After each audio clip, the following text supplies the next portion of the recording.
Good evening, everyone. Welcome back if you were with us last night. I'm Rabbi Lauren Henderson, and I want to welcome you back to Congregation Or Hadash. We are so thrilled this evening to continue our learning with Mr. Brendan Murphy about the long and tragic history of anti-Semitism. I wasn't here last night, so I'm eager to dive right in. And it's my understanding that tonight we'll really get to expand on our learning from last night and ask a lot of questions and dive even deeper. So I'll share a few more words at the end, but without further ado, welcome back.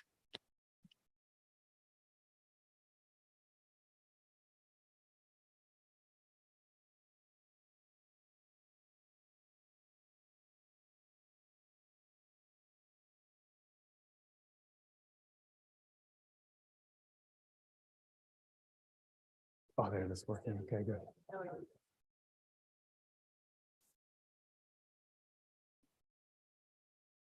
Perfect. Thank you so much. Well, welcome back, everybody. This is a good sign that you guys came back. This is good. Let me ask real quick before we get started. Is there a way to turn down like the bass on the mic? Is there a way to turn down the bass on my mic just to make it a little bit more treble? Does that make sense? All right. So yesterday, when we were together, my intention with all of you was to just more or less set a stage for what we'll talk about today.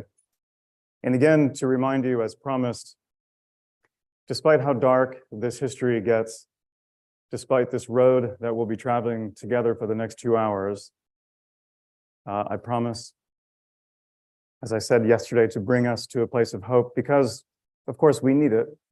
But again, as I mentioned yesterday, there's really good reason to be hopeful. And so I want to make sure that we understand that and that we might celebrate it and work towards it for sure. So I want to begin with just a quick review of what I feel like I have my teacher hat on now, of what we talked about yesterday. So we began essentially with Martin Luther, and we looked at this hideous tract of Luther's, which he entitled, of course, Concerning the Jews and Their Lies, published here in the 16th century, where, you'll remember, he had advocated for all of these things. I think the way I put it to you yesterday was that he was advocating for all of these things that the Nazis would do, of course, so many years later. And I made the point with you that looking at Martin Luther's Concerning the Jews and Their Lies does really nothing to help us answer, you'll remember, our guiding question. That question, of course, being why the Jews, right? Where does this hatred come from? But it does illustrate, hence our point in looking at it yesterday again, was to show how this hatred, as we all know, is, of course, very old and runs very deep in European life and culture. We then came to this question, because I had made the point to you that if we can properly identify where, and more importantly, when it begins, we might, as I said, leverage the tools of the historian to analyze the historical context of the time, to help us, of course, answer why. And I had made the case that these are not really good, or perhaps I might put it this way, the best answers to that question.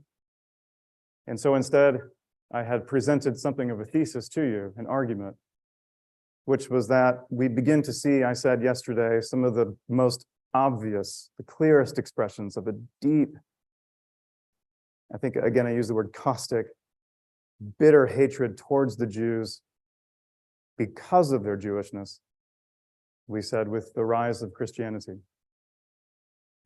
So we then began to trace this story in what time we had together yesterday. And we talked about how at the time of Christ, the community, the Jewish community in which Jesus was born and raised, was a somewhat diverse one. But then some decades later, a catastrophic event befalls this community upon their rebellion from Rome. How did that rebellion go? Not especially well. And in the wake of the wholesale destruction that the Romans wrought in Judea, there would be only two, we noted, Jewish groups, essentially, who would survive. And so this, I said yesterday, this is where it starts. Several decades after Jesus's life, when we begin to see a kind of mounting tension between these two communities, a tension over matters of faith that would become something entirely different in time. And I had suggested to you that this community here, eager to assert its belief in Christ, feels threatened by their fellow Jews who deny the legitimacy of that faith. And of course, in response to this threat, they deal with that threat in a way that I think we can all understand, where they seek not to debate with their theological opponents, but instead they seek to delegitimize them in an attempt to legitimize their own view, even demonize their theological opponents. And of course, it's during this period of intense debate between, I have to emphasize again, between two Jewish communities, mainly, when this community, we said, writes these gospel narratives, and we remember how these narratives, of course they would, they reflect the historical context of the time. And what we find written in so many of these passages are not necessarily the words or teachings of Christ himself, but instead they're the words of this very early community seeking to, how can I put it, prove, if you will, that their belief in Christ is not only correct, but the only true faith, if you will. And so the writings of these passages, we noted yesterday, they become quite bitter. And I had said something to the effect to you yesterday in an effort to kind of put this language, this bitter language, which strikes our ear today as unimaginably harsh. I tried to help us put this language within its historical context, in that this language was typical of the first century, typical of a community that feels itself under threat by an opposition who denies their core tenet of faith. We then talked about how this very early Christian community would introduce two rather insidious ideas that would become central to Christian self-understanding. Two ideas, however, I think I put it to you this way yesterday, that would become something of a foundation upon which a structure, a nearly 2,000-year-old structure of Christian anti-Judaism would be built. The first, of course, you'll recall, was this accusation that it was the Jews who were responsible for the death of Christ, known again in academic circles as the myth of deicide.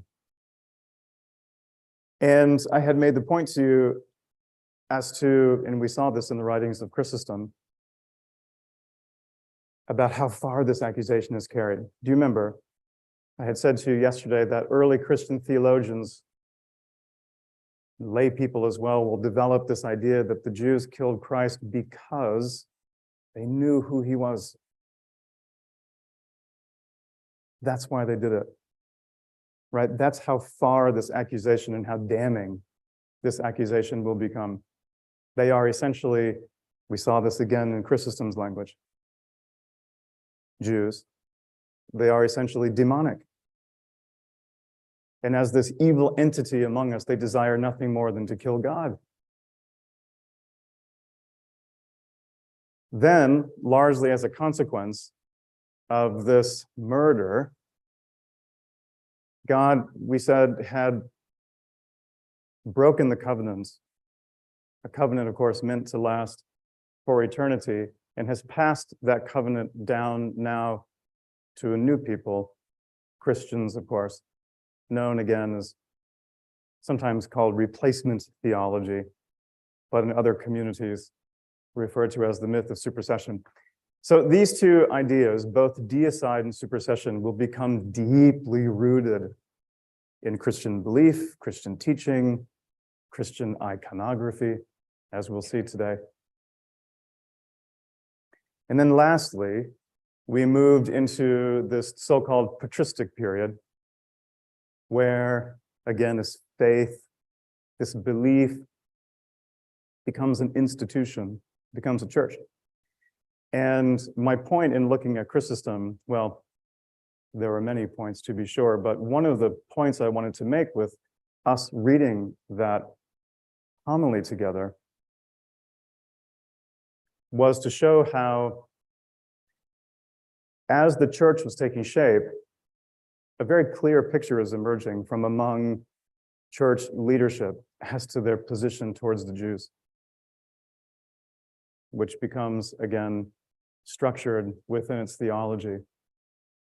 You'll remember Chrysostom's writings, his homily rather, in this particular case, was, again, deeply rooted in these two essential teachings of deicide and supersession.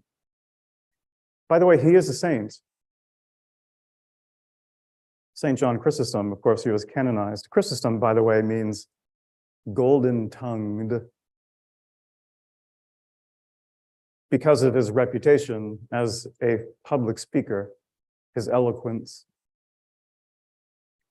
But it shouldn't surprise us that someone like Chrysostom would be canonized despite his anti-Semitism, or anti-Judaism, we might say, to be more specific, given the context of the time. Because, of course, what he was saying was not alarming to anyone other than Jews, you understand. That is to say, when the question of his canonization came up, should this man be sainted or beatified or canonized, there was no one who raised objections because of his view towards Jews. My point is to say that what he said in that homily that we read yesterday was commonplace. He is not some outlier. He is not some rogue priest. He's the head of Christendom. And what he was preaching from the pulpit there at the cathedral in Constantinople was being said in churches throughout the whole of the patristic period. Some said things far worse even. Can you imagine? Whew. So all of that was summary, right? And so I want to try to transition into where we'll go today. And so I want to come here to the very end of this patristic period when this happens. One cannot overemphasize how important, or I might say how influential, this event will be in the course, certainly of European history, if not world history, when Christianity becomes the official religion of the Roman Empire. You may remember his name, again, from your high school world history classes. Do you remember who was the first Roman emperor to become Christian? Yes, see, I told you. Right, you must have been in my class in world history, for sure. Yes, Constantine passes the so-called Edict of Milan, which legalizes Christianity. You may be aware that Christianity was, of course, a persecuted faith, superstitio, it was called in the Latin, and it was therefore illegal to be Christian. But he legalizes it with the Edict of Milan, and then subsequent emperors such as Theodosius take this like next level, and they pass a series of laws which say that Christianity is not only legal, but it is now the only legal religion allowed within the Roman Empire. And so thus begins this torrent of violence unleashed by Christians against pagans. They effectively wiped paganism off the map. This is why people don't worship Zeus anymore. They closed the Olympic Games. This is when the Olympic Games officially ended, because, of course, these were a religious festival to celebrate the Olympic gods, not to be restarted until our modern era, of course. But at this time, when they were destroying pagan temples, of course, they saved some of the really nice ones, like the Pantheon in Rome.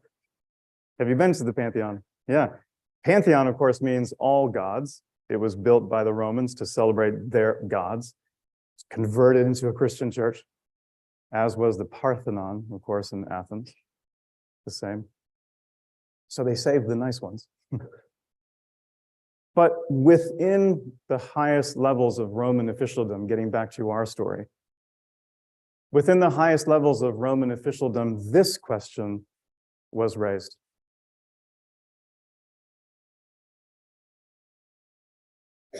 Right?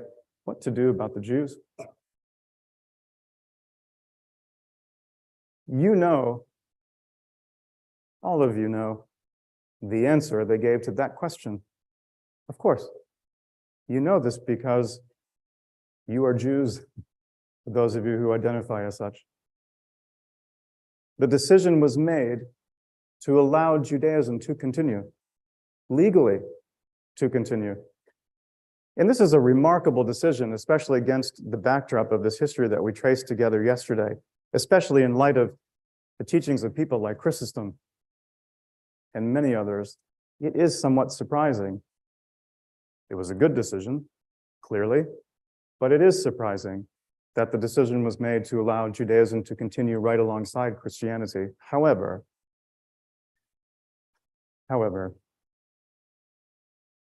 the decision to allow Judaism to continue legally, regrettably, was still deeply rooted in these profoundly anti-Jewish views. It was perhaps above all, not exclusively or only, but perhaps above all, it was this figure who would provide something of an argument allowing Judaism to continue. He was not the only one trying to make the case among Christian hierarchy, but Augustine's voice became the loudest, I suppose, and he found himself to be rather convincing. What did he say? Why did Augustine believe that Judaism should be allowed to continue legally? Well, Augustine is a theologian and is therefore a biblical scholar, studies scripture, seeks interpretations and meanings. And of course, for Augustine, as it was with all early Christian theologians, the Hebrew scriptures was nothing more than a singular book of prophecy, all pointing to the Christ event that had just occurred. Abraham's sacrifice of his son. Augustine would say, reading this story with his Christian glasses, he would say, do you know what that story really is about? He would say, that story is a mere foreshadowing of another father's sacrifice of his son, Christ. Well, Augustine looks to this story here, and he finds in it a kind of justification for allowing Judaism to continue. Now, you know the story. These two brothers, Cain and Abel, they both present an offering to God. Whose offering does God favor? Whose? Yes, Abel's. And Cain, in a fit of jealous rage, he of course murders his brother. And there's that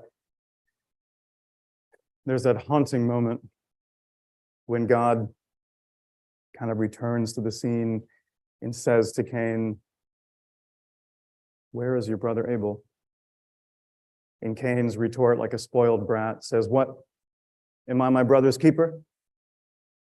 And God says, "What have you done?" Right? He says, "Your brother's blood cries out to me from the ground." Well, you'll recall, of course, what God did to Cain to punish him for this terrible crime. He puts a mark on him, the mark of Cain, so that he would forever be identified as this criminal. He's expelled from the land. He becomes, I think the line is in Genesis, a wanderer of the earth, right? And moreover, God commands that no one be allowed to kill him, right? Because if you kill him, you end his punishment. So Augustine, looking at this story, again with his Christian glasses, he says, once again, you know what the story really is about? This story is yet again another foreshadowing of the Christ event. God reveals to us here in this story that one day the Jews will murder their brother, Jesus. And through this story, God reveals to us what we are to do with the Jews who have become, Augustine would say, wanderers of the earth. We are not to kill them. However, they must be made to be punished forever for this terrible crime. But if we end Judaism, we end their suffering. God commands it. The Jews are Cain. And this rather twisted argument more or less wins the day. There were other arguments to be sure. But as I say, this decision to allow Judaism to continue right alongside Christianity at a time when they were persecuting pagans was, again, as I say, regrettably, still deeply rooted in these profoundly anti-Jewish views. So I want to move on and jump with you into the Middle Ages, where things are going to get really weird. Okay? So, anyone recognize this? Yes, it's the Cathedral of Notre Dame in Paris. Now under a kind of reconstruction, said to reopen in a couple of years' time, I suppose. I want to draw your attention to the front facade of the Cathedral of Notre Dame here. And as you can see, the front facade of Notre Dame is this artistic tour de force. It is covered from one end to the other with thousands, truly thousands of images that adorn not just the front facade, but they envelop both the exterior and interior spaces of this building, both in statuary form, stained glass window form as well, and many others, I should say. And the reason why these cathedrals, well, among the reasons why these cathedrals were such, you know, as I say, these artistic tour de forces, the reason why they were so ornate and so highly decorative is because these cathedrals were built both by and for an illiterate population. And so therefore it was here, standing in the cathedral, surrounded by all of this imagery of saints and important bishops and important figures and characters from the Bible. It was here, surrounded by all this imagery, where one learned the stories of their faith tradition. These cathedrals, I often joke with my students, they were like medieval PowerPoint presentations. They were built intending to teach. And so, having said that, I want to draw your attention to two statues that adorn here the front facade of the Cathedral of Notre Dame, and they flank, in fact, the central entrance of the cathedral, brought down to eye level, clearly suggesting their pride of place, their importance, as it were. You can see the statue here and this one here as well. They are statues of two women. On the left here, you have ecclesia, Latin for the church, right? And as you can see, she is shown crowned and triumphant, holding in her right hand the symbol of her faith tradition, the chalice, the cup, the symbol of the Eucharist, and in her left hand holding the medieval symbol for power, staff. The other statue that sits alongside her is very different. Synagogue. Can you see that? What is that at her feet? Yes, it's a crown which has fallen at her feet.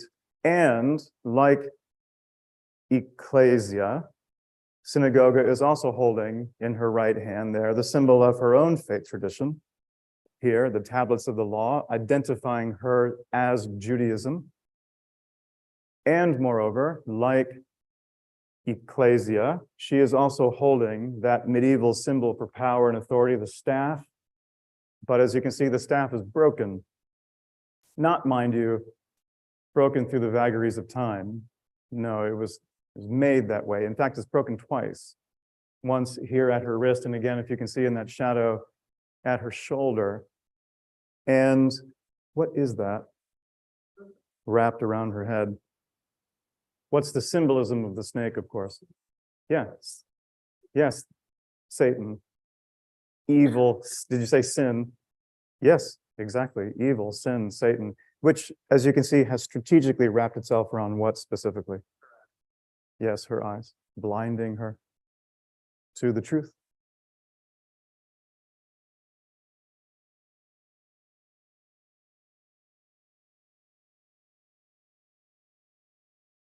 I had said a minute ago that these cathedrals were built with the intention of teaching. Do you see it? What do these two statues teach, of course? What? Who said that? Yeah, this is the myth of supersession. Brilliant. What we talked about yesterday. The implication is that there was a time when the Jews were crowned. That is to say, covenanted. But the covenant has been broken, hence the fallen crown. And the covenant has now been forged with a new people, with Christianity. Look, I want to re-emphasize where these statues are. They're not some 200 feet in the air where you can hardly see them. No. They flank the central entrance of the cathedral, which clearly demonstrates that this teaching of supersession, this idea developed by early Christian theologians 1,000 years before this church was built,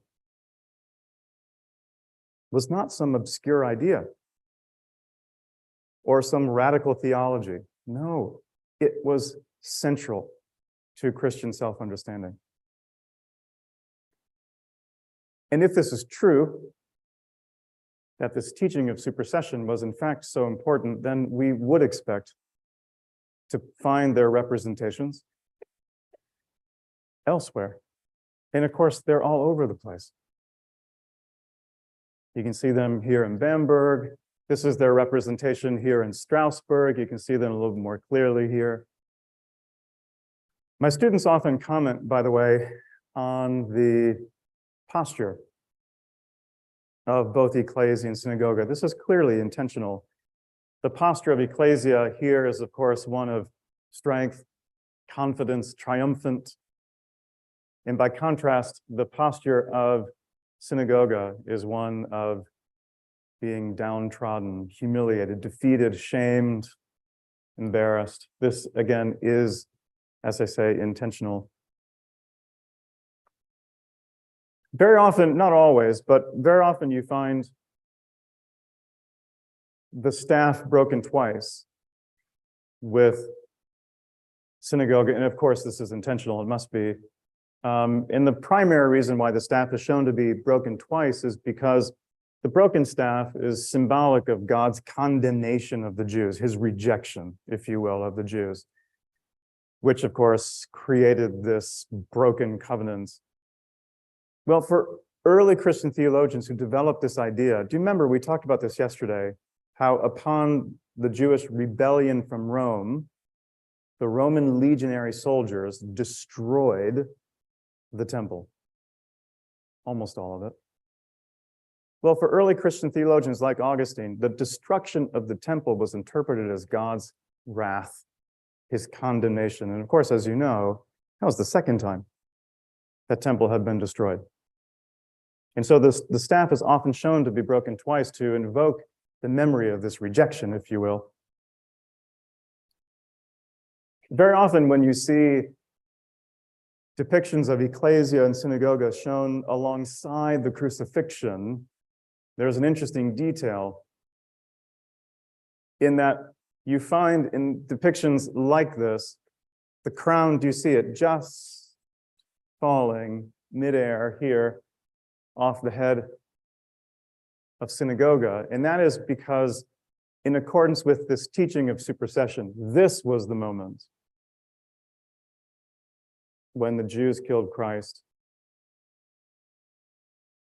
When Christ breathed his last breath, this was the moment when God said, enough, and broke the covenant. And so the crown is shown to be falling just, as I say, midair off the head there of synagoga. So you can see the crown falling there. Can you tell, by the way, what is that in this variation? What is that synagogue is holding in her hand there?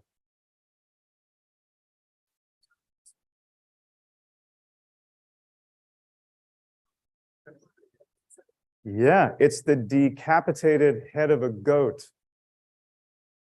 She's holding it by the horns. It's the decapitated, severed head of a goat. What's up with the goat? Well, again, this is highly symbolic.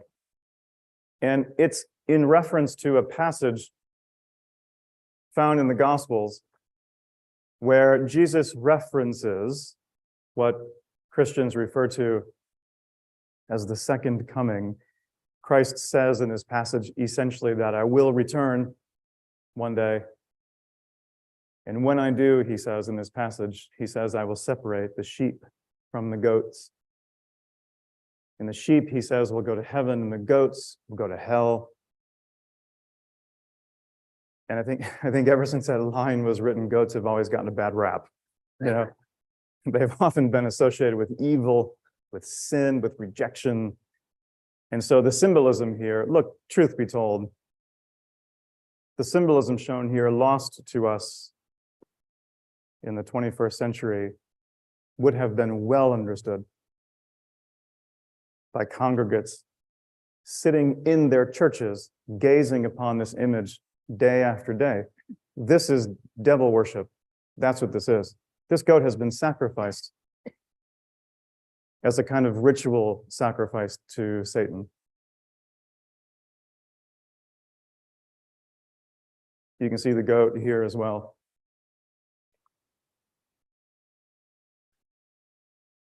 In this depiction, you can see the hand of God coming down and crowning, again, forging a new covenant, if you will. The hand of God coming down and crowning ecclesia. And look what the hand of God is doing here to synagoga.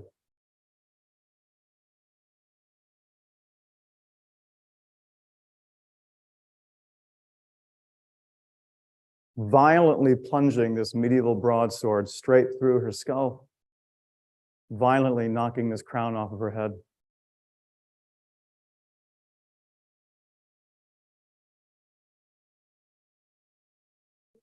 it would not surprise you to consider that it would be impossible for medieval peasants to gaze upon images like this one. This is about a 20-foot tall painting in a small chapel in Germany. It would be impossible for medieval peasants to gaze upon such imagery and not be inspired to commit violence against Jews.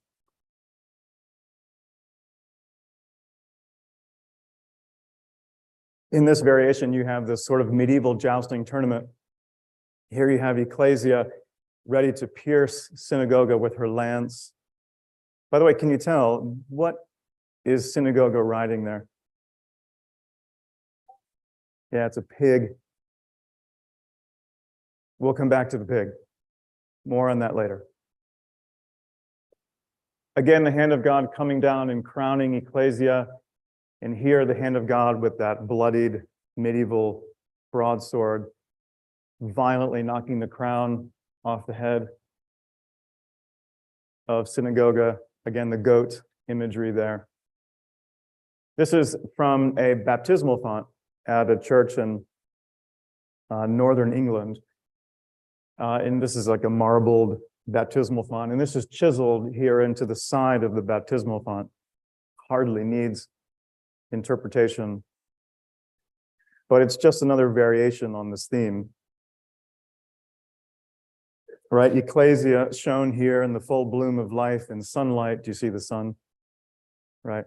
In Synagoga, this dying, moribund, withered plant in darkness, hence the moon.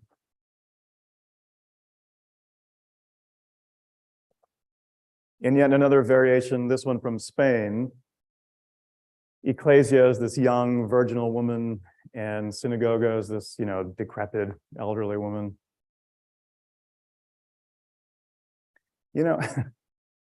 Forgive me, I was just thinking of this. The last time I spoke here at Or Hadash was, if memory serves, 2012, I think, somewhere around there. And I showed this image. It was somewhat of a shortened version of what we're doing together over these 2 days. And there was this lovely woman sitting right here in this seat, right in the front. And she looked at this image and she said with the stage voice, she said, I take offense at that, she said. And she made the case, not because it's anti-Semitic, but because it's ageist, she said. She said, why do the Jews have to be the elderly woman, is what she said.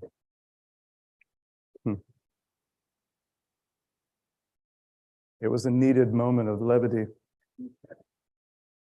I would say. In the Middle Ages, there will be a whole flurry of anti-Semitic lies, rumors spread by Christians about Jews that would go, in today's parlance, viral. Hideous rumors that could be found from one end of Christendom to the other. We'll touch on two of the most prominent, which was this idea of host desecration and the blood libel. If you are unaware, if you identify as a Christian, certainly as a Catholic, you would recognize and know what a host is. But the host, if you don't know, is the bread at a mass that Christians often consume in their liturgies. It's called a host. And the rumor spread by Christians about Jews is that they're stealing these pieces of bread and desecrating them, destroying them, such as you see this elderly man doing here. He's stabbing the host with this long, steely knife, and blood is miraculously pouring out of the bread. We find references to this accusation in many historical documents that have come down to us from the Middle Ages. This is just one of them. This is from the German town of Passau from the 15th century. It's a woodcut which tells the legendary story of a host desecration that occurred in the German town of Passau, where, according to the account, it was said that a young Christian man snuck into his church and stole the consecrated wafers, the host. You can see him looking around, making sure no one sees him, and he's stealing them here from what we call the tabernacle. You know this word. And he then gives the hosts to Jews. Can you see, by the way?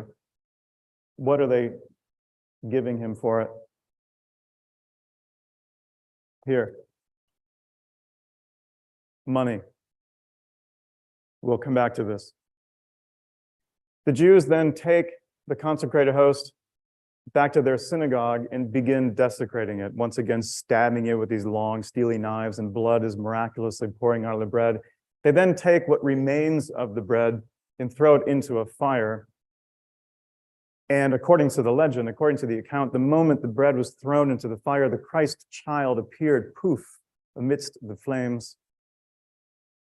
Angels descended upon the scene with trumpets blaring, thereby alerting local authorities who arrest the Jews and commit medieval justice.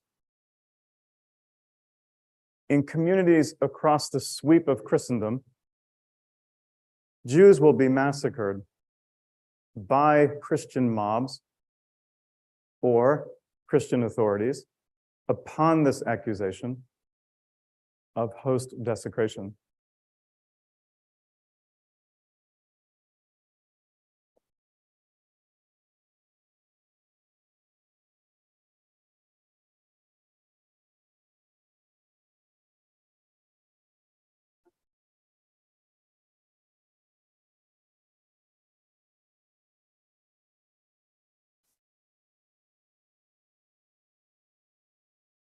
I mean,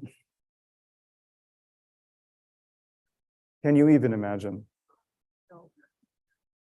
I came across this a couple of years ago, I think it was now, when I was looking for a poster for my classroom, and I could not believe that they were selling this on their website. So I called them, and I waited until I got passed on to whoever it was I needed to speak to.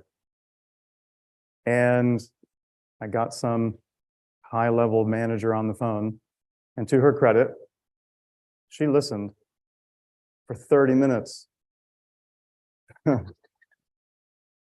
while I explained to her why this is so terribly offensive and deeply troubling and profoundly anti-Semitic. She had, as would probably not surprise anyone in this room, she had absolutely no idea what this poster was about. But to their credit, they took it down.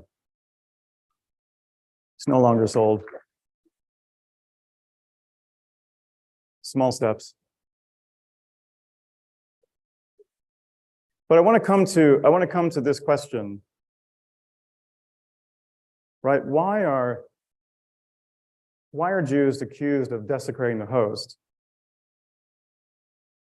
Well,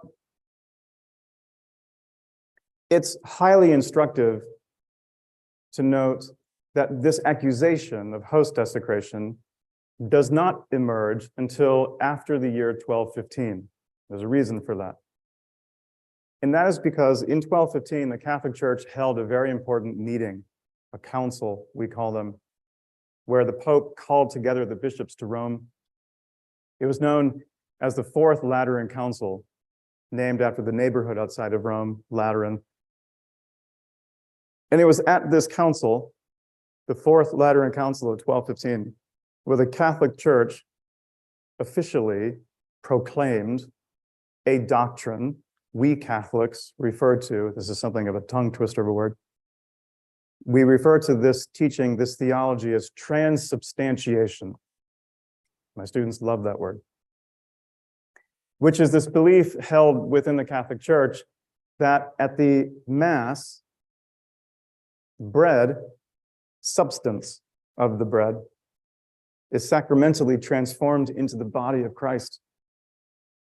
Transubstantiation, the substance is transformed. Well, my goodness.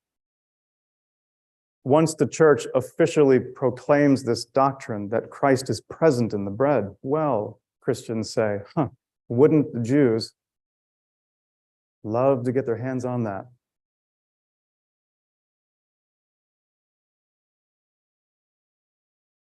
I mean, look, I know I don't need to say this, but I'll just say it just to be sure. Jews were not doing this, okay? They were not desecrating hosts.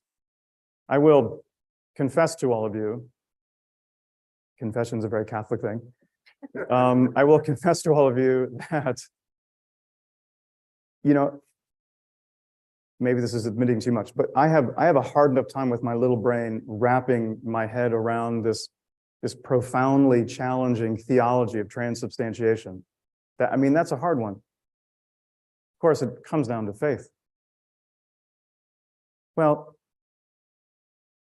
Jews who don't even recognize Jesus as the Messiah in the first place would not have believed that he was present in the bread. And so they would therefore not be motivated to desecrate it. You understand? But why are Christians saying this? Well, look at the imagery.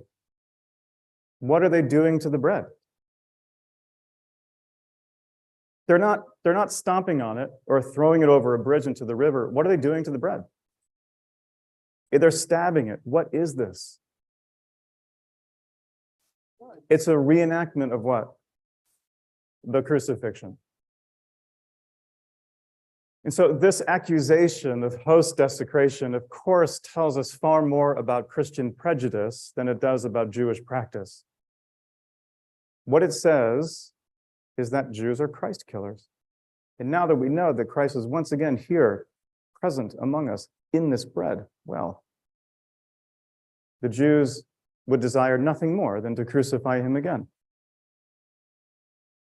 So in much the same way that ecclesia and synagoga expresses this teaching of supersession, this hideous rumor, this accusation, is a reflection of deicide.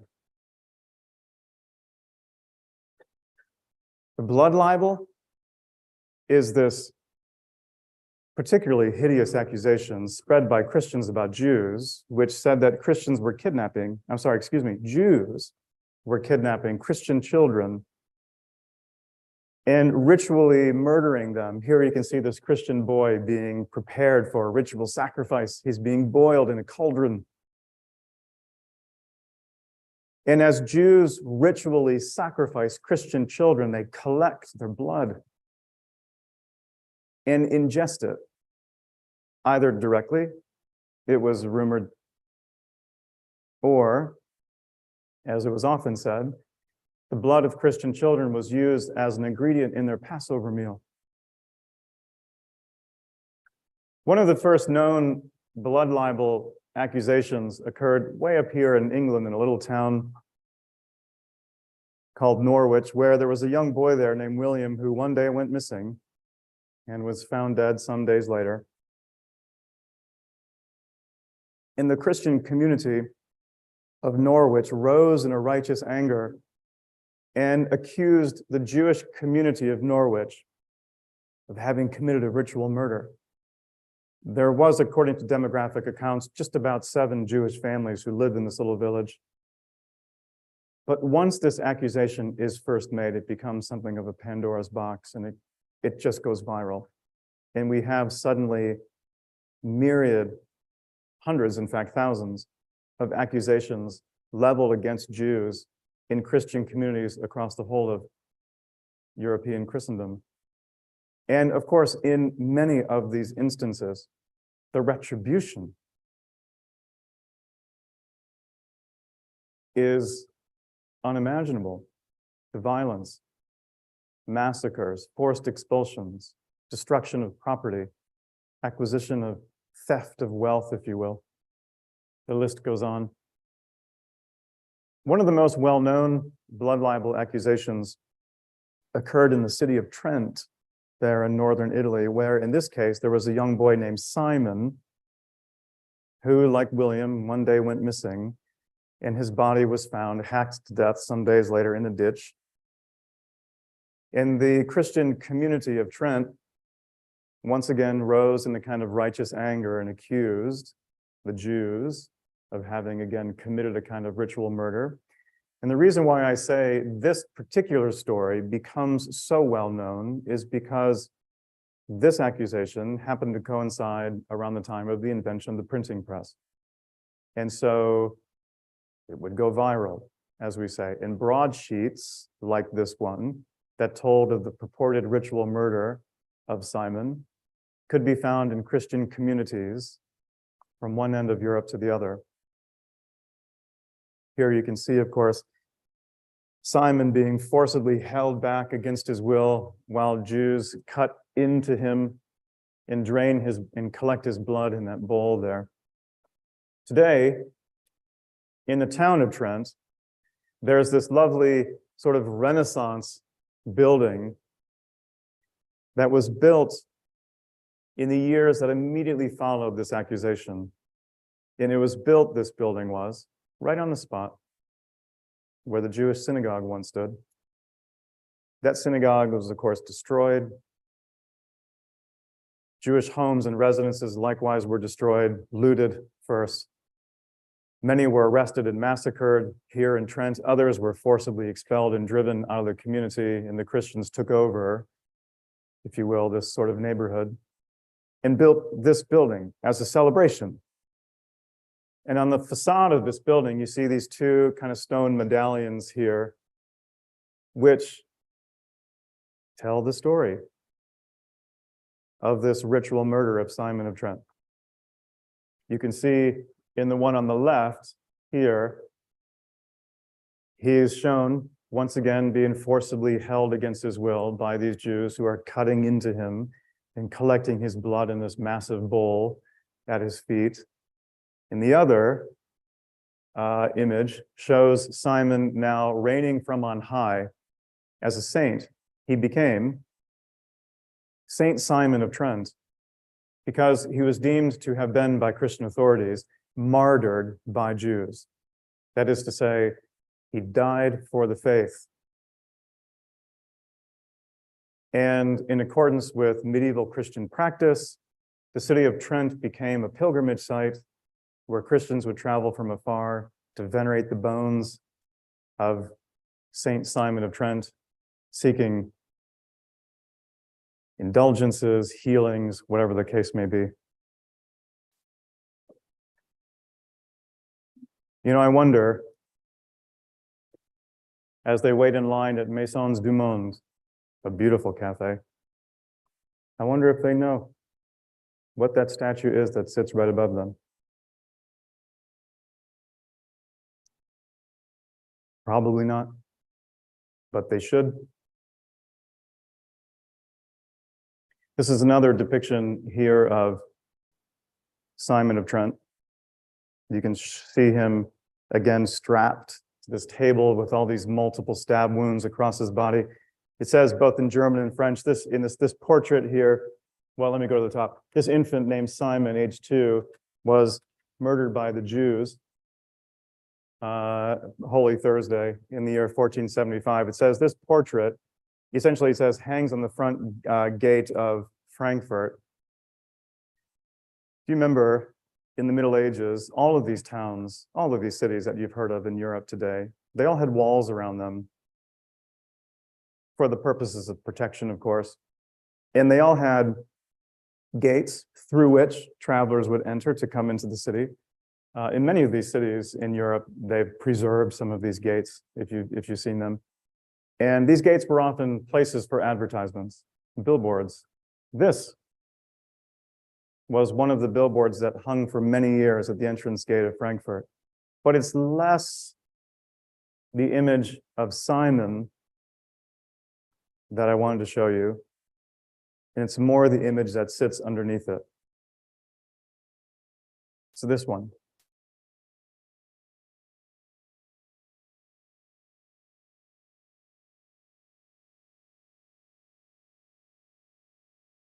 I said we'd come back to the pig.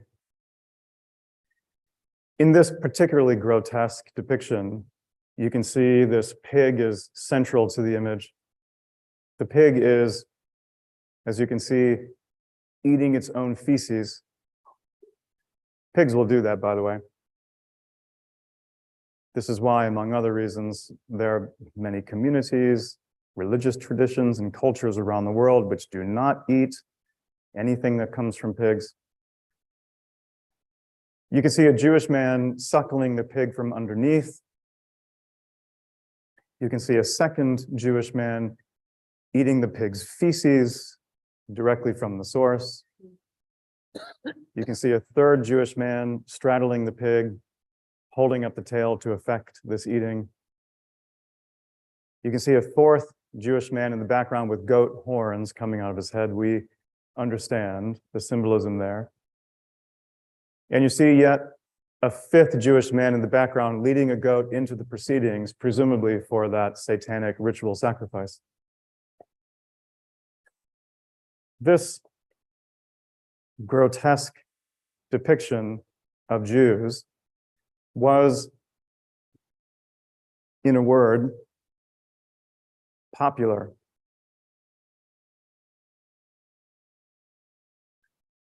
Images of this could be found in Christian cities, as I say, from one end of the continent to the other.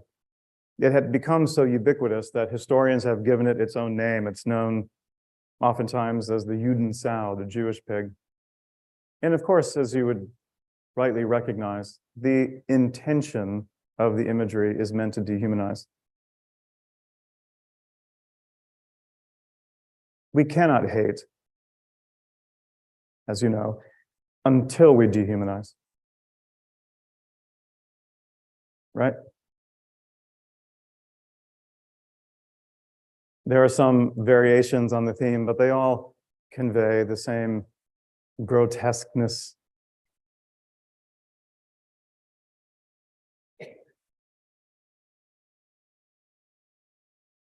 But you find them still today in statuary form on churches, cathedrals. This is, as it says, St. Mary's Church in Wittenberg. Do you remember? Of course you do. Who was from Wittenberg?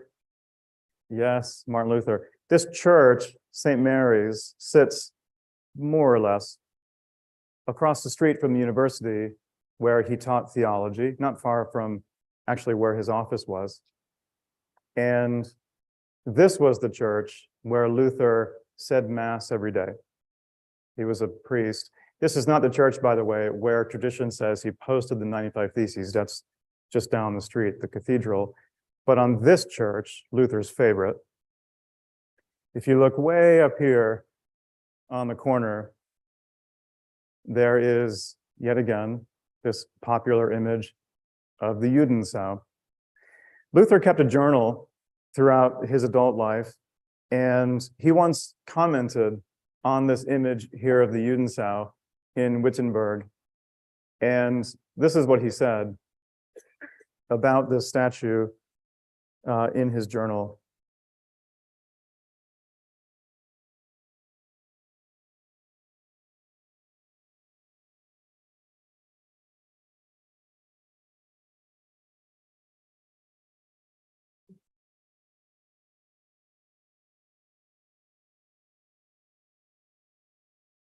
Can you all read that from there?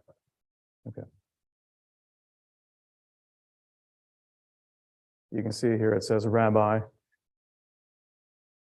I want to come back to this image of Simon of Trent. There's something in this image, it's something of a Where's Waldo kind of question, but there's something in this image that has been in most of the images that we've been looking at together this evening. Do you see it? It's not the staff. That's a great suggestion, by the way.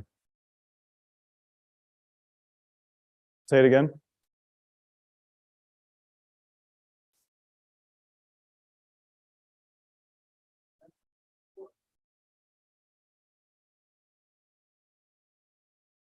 Do you see it there?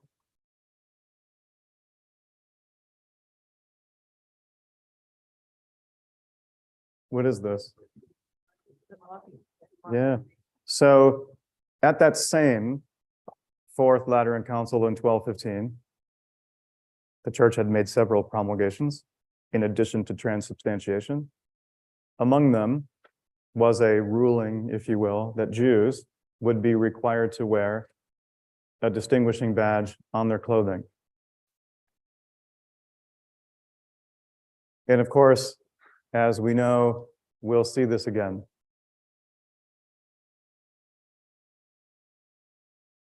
The purpose of which was, of course, for identification and segregation. And so in these often overcrowded medieval towns and communities, they wanted to be able to identify who might be Jewish.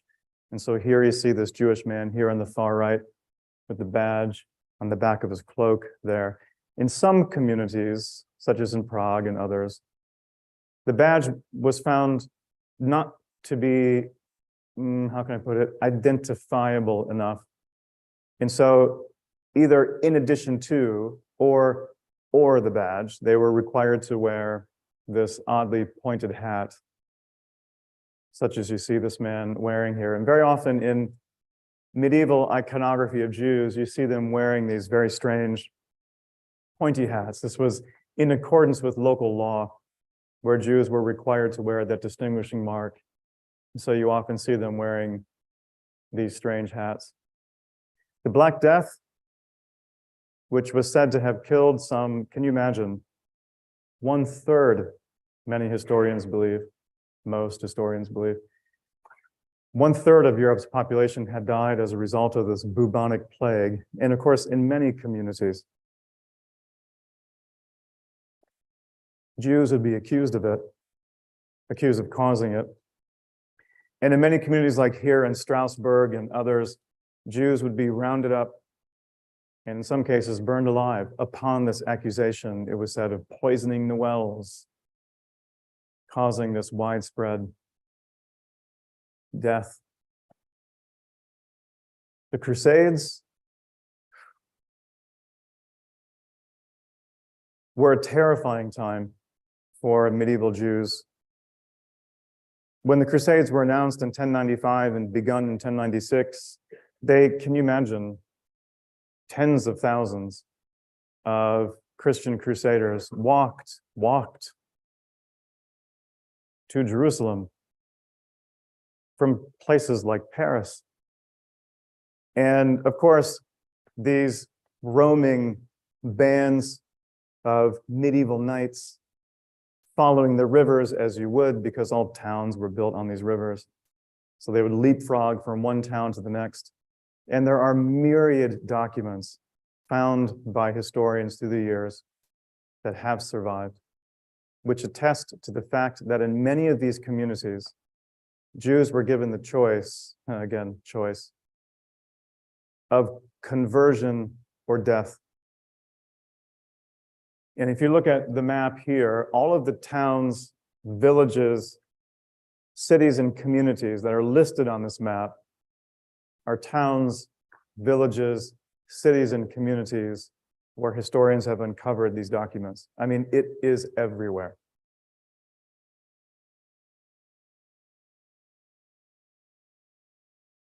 And these killings would continue throughout the period of the Crusades. This is, as it says, an illumination taken from a French Bible from the 13th century, which celebrates the massacre of Jews by Christian crusaders on their way out to the Holy Land. This was the typical means of execution, decapitation, bodies then tossed into the Rhine, the Danube rivers, others. All the while, Jesus, looking down from on high, gives his blessing to these killings. If you've ever wondered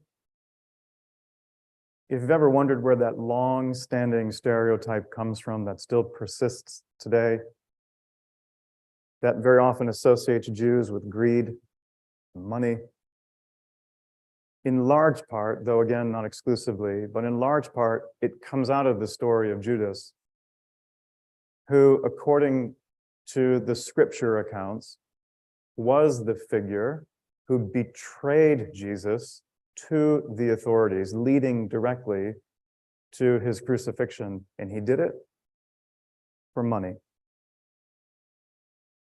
And in the Christian imagination, Judas becomes the quintessential Jew, one who knew Christ was the Messiah, but was willing to betray him because his greed was so great. And so thus begins this hideous association between Jews and money. And so very often in medieval iconography, again, you see these images of Jews very often shown with, money bags.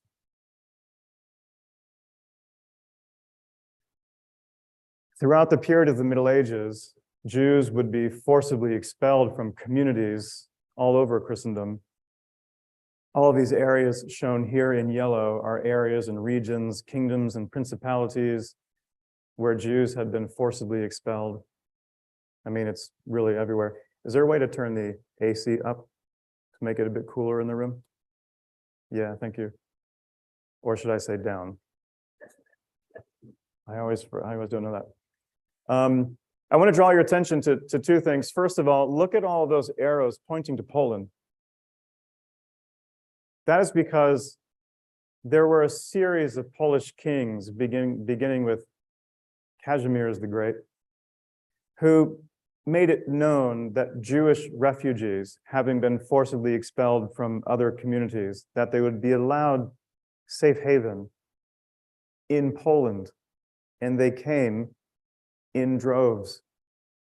This is why Poland would become, of course, ground zero for the Holocaust, because this is where, overwhelmingly so, the bulk of Europe's Jewish population would live in the modern era because of these centuries of forced expulsions. Do you remember, I had mentioned to you yesterday that the Jewish population of Germany at the time of the Nazi period was less than 1%. That's largely because of these centuries of forced expulsions. But I want to draw your attention to a second area, to this arrow here that's dropping down from Germany, pointing to, I don't know, one of the most beautiful cities in the world. What city is right there? Yes, brilliant, the city of Venice. In the 14th century, there was something of a flood of Jewish refugees who came from southern Germany, and they came here to Venice for, among other reasons, seeking safe haven, right? Because this is often where you might go to a community like this. Venice was a very wealthy, very powerful community, and so they might find resources. This is where refugees often flee to. And interestingly, the Doge, the elected leader of this Venetian Republic, allowed the Jews to stay here in Venice at a time when they were being expelled elsewhere. However, they could stay on the condition that they be contained.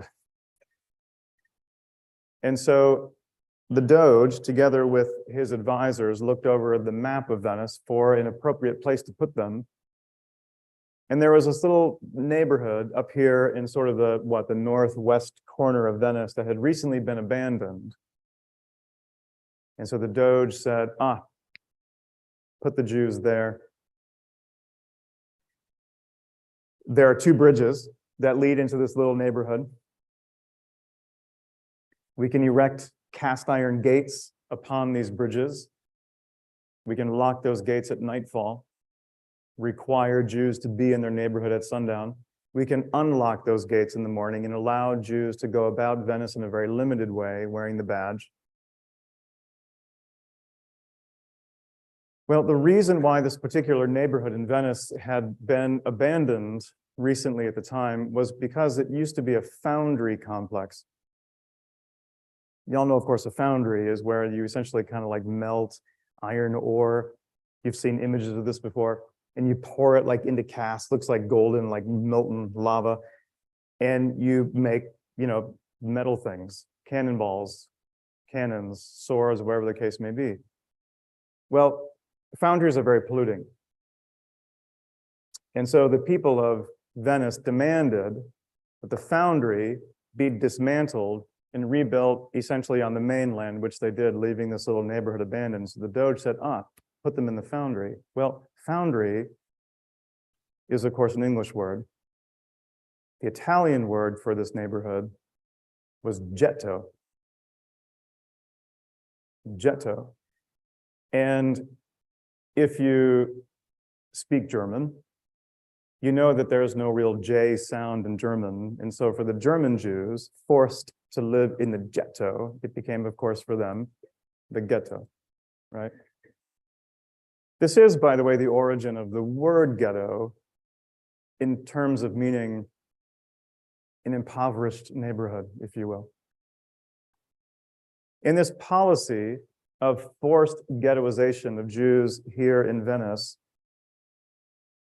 would be adopted in cities all over Europe.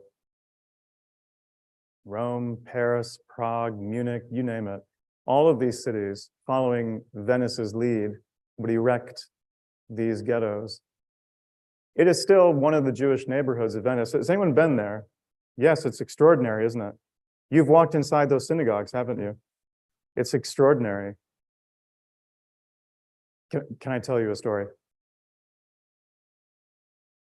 The first time I went to the Venetian ghetto, and I'm taking my boys there this summer, my wife and I. They know this history. They're 10 and 12, but they're knowing this history.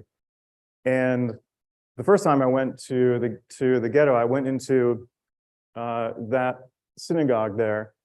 I paid my 10 euros and got a guide, and there was a group of like 10 of us. I didn't know any of them. I was just there by myself.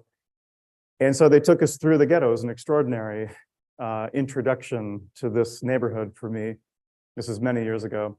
And they took us into that synagogue, and you kind of go up the stairs, and it's just extraordinary. I believe it was a Sephardic, if memory serves, community. Beautiful, beautiful synagogue. Very small, of course, very intimate.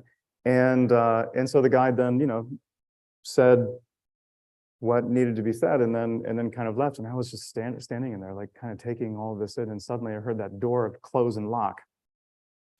And I got locked in there. I couldn't get out. I was hurrying, looking for an exit point, and because these places are very tightly protected, and it's like locked down. And so I began to panic, and suddenly I heard another tour group approach the door, and I was like, "Oh, great, they'll let me out." And so they have like this old medieval lock, and they unlock the door and they open the door, and I'm standing there,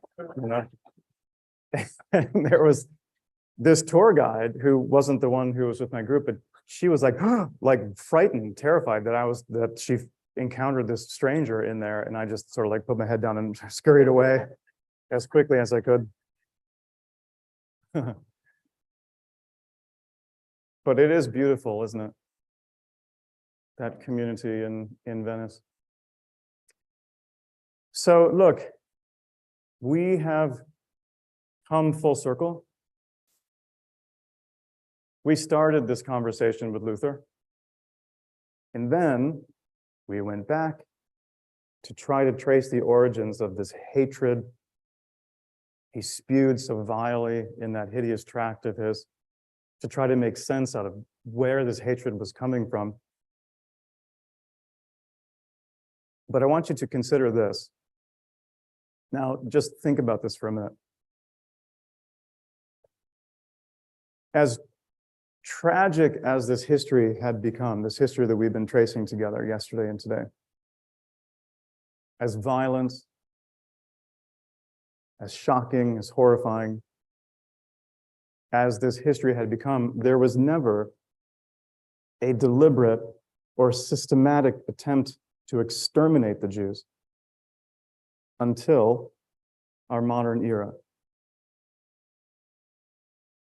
And there's a reason for that. And the reason is because there's one last piece to this story that we have not talked about yet. But once this last idea becomes injected into European imagination, once this final piece gets sort of fitted into place or layered over centuries of anti-Semitism, it will make a place like Auschwitz possible. Not inevitable, mind you. History is never inevitable. Right? History is always the result of a collection of choices, and those choices can always be different. And so, what was the last piece to this story? Well, take a look at this. This is a remarkable photograph.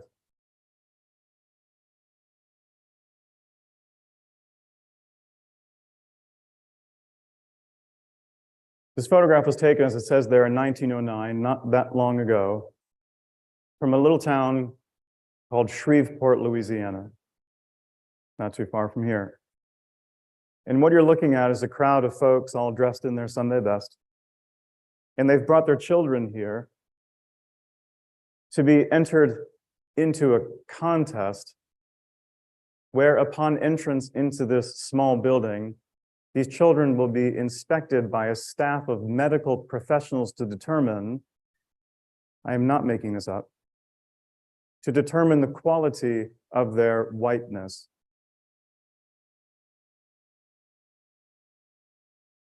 These children were inspected from head to toe, and if deserving, they were given a medallion and have a goodly inheritance, it says. And they were given this too. Look at this. I mean, just look at this.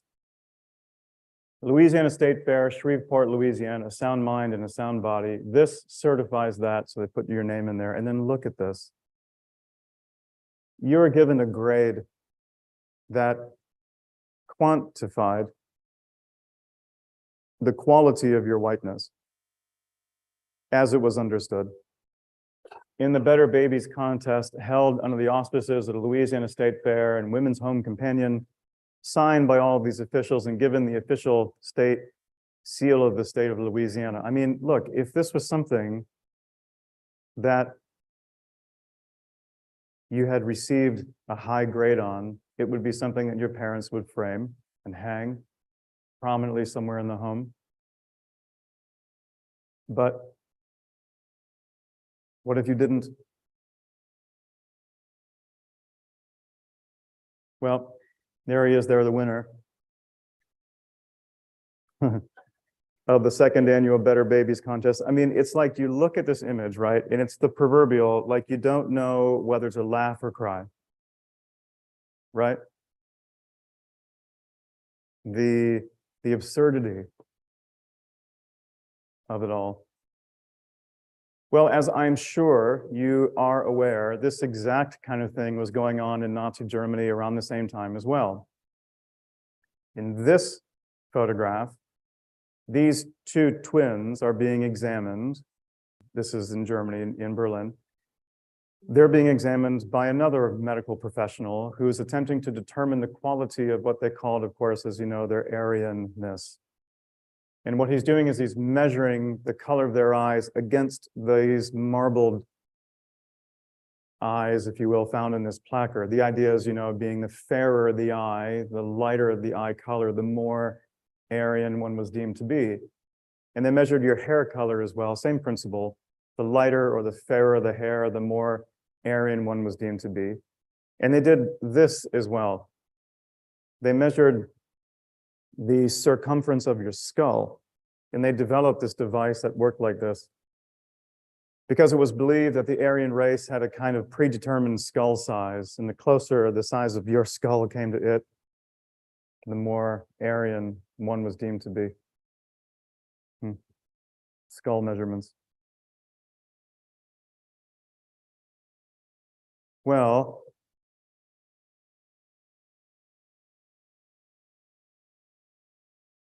take a look at this. Vacher Lapouze was a 19th century French biologist, and he's living during all these years of Better Baby contests and skull measurements and all the like. And he wrote these words some 2 years before Hitler was born. And look at what he said.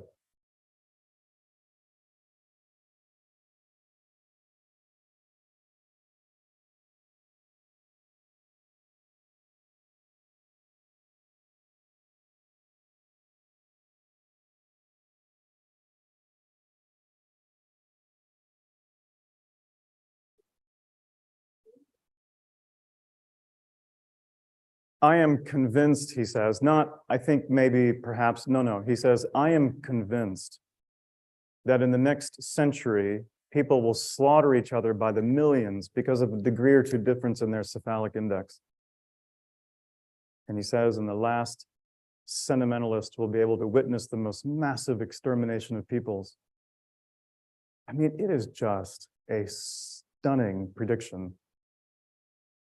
He is, in effect, predicting the Holocaust decades before the Nazis even come to power in Germany. And it kind of begs the question, right? I mean, like, how did he see this coming so clearly? What enabled him to make this prediction? Well, I would argue, short of being some kind of Nostradamus, which he was not, he did not have a crystal ball. I would argue that what enabled Lepouge to make this prediction was that he recognized something. He saw something that evidently appeared to be lost on others. And once he saw this, then I believe he was able to make this prediction easily. What he recognized, as I think we all do, is that it wasn't really someone's skull size that was being measured. Instead, what was really being measured was a person's value, a person's worth. And once he identified that, then he's able to make this prediction because, I mean, look, let's be honest with ourselves. We do the same. I mean, what do we tend to do with those things we don't value? Yeah.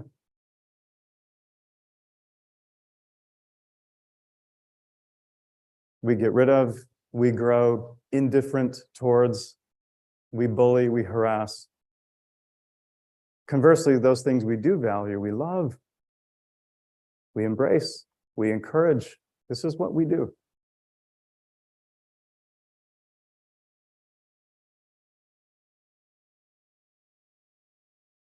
Well, look, forgive me for showing you this, but I think we need to look at exactly what Lepouge is talking about.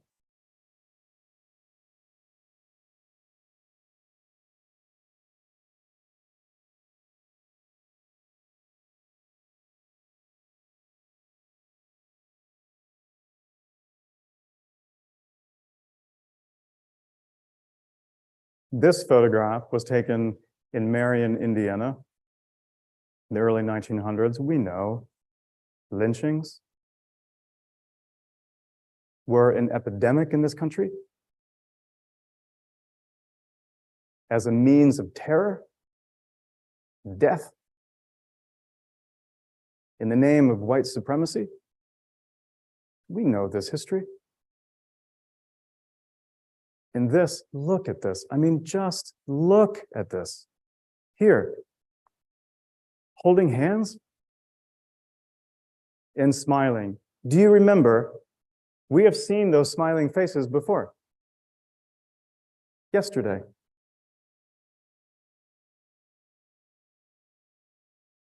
So I had said to you just a few minutes ago that there was, as I put it to you, sort of one last piece to this story that was missing. This is it.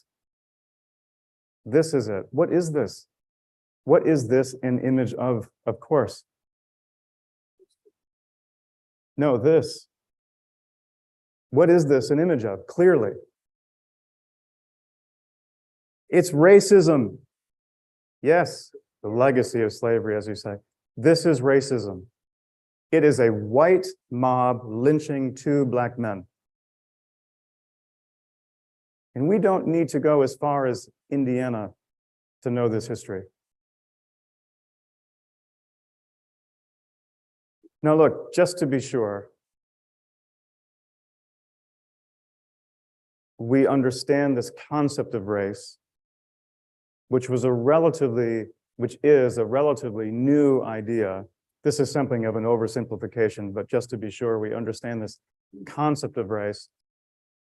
Prior to the ideas of race, the idea of race mainly comes out of the 19th century revolutions in biology, Darwin and all of that, mainly.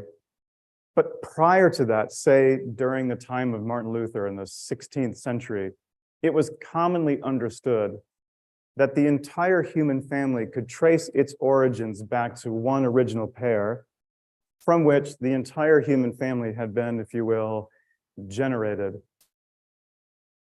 Obviously, in a Judeo-Christian context, this would be Adam and Eve. But in the 1800s, a new model was introduced, mainly by the scientific community, which put forth this theory that there was not one original pair, but in fact, there were many. And each of these original pairs had spawned or generated their own human groups. That is the concept of race. And of course, as you can readily see, this model, which becomes all the rage, will allow human beings to say two things, and you can all readily see where this is going. It will allow human beings to say two things that they could not say before. First, it allows human beings to say, we are actually different. We are different kinds of human beings. But then, of course, secondly, it allows people to say that we are not only different, but of course what? That we are superior. And in fact, your inferiority is so great, it represents a kind of nefarious threat to my superiority. And that threat must be eliminated. That is when the concept of race becomes, of course, racism.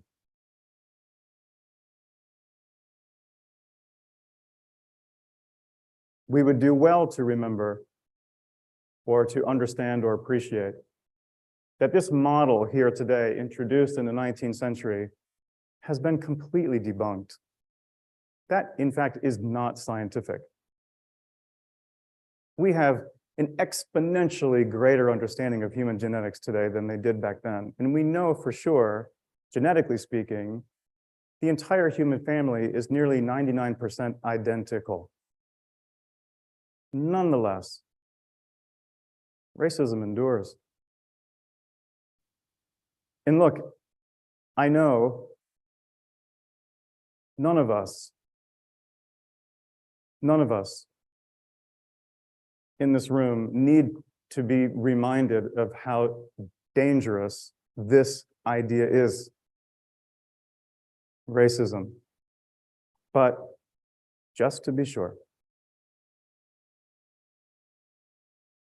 Karl Pearson was a very prominent, highly regarded intellectual, philosopher, thinker, professor from England in the early 1900s. And he was living at that time.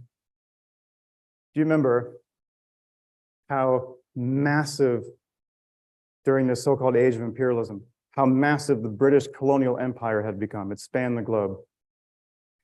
You would know as well that among the regions of the world that the Brits had colonized included, of course, India, the jewel in their colonial crown, it was said.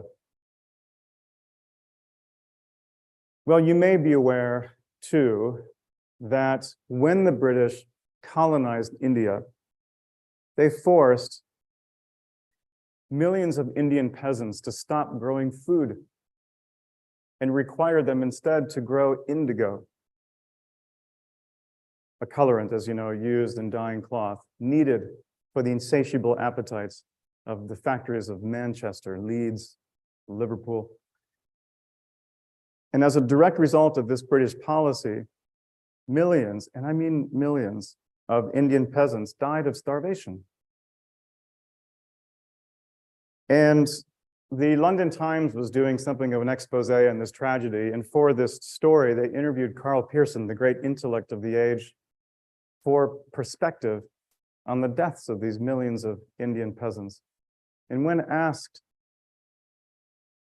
about these deaths, this is what he said.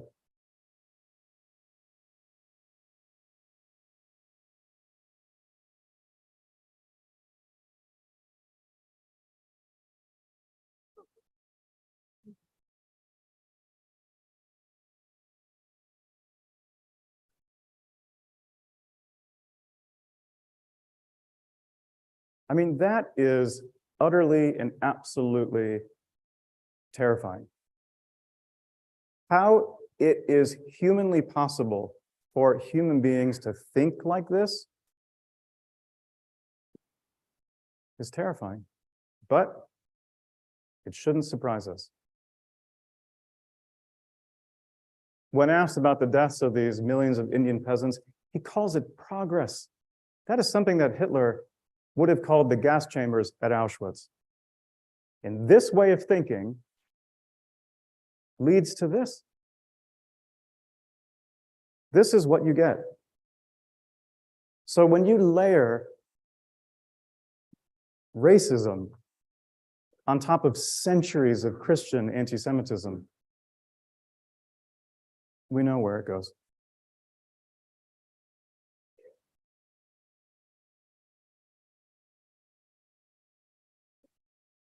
It's heavy, heavy stuff. But look, after all I promised, can I bring us to a place of hope? Yes, please. Let me show you this. When I first saw this image, I was really, really struck by it. It stuck like a burr in my mental socks. I couldn't get it out of my head. Take a look at this.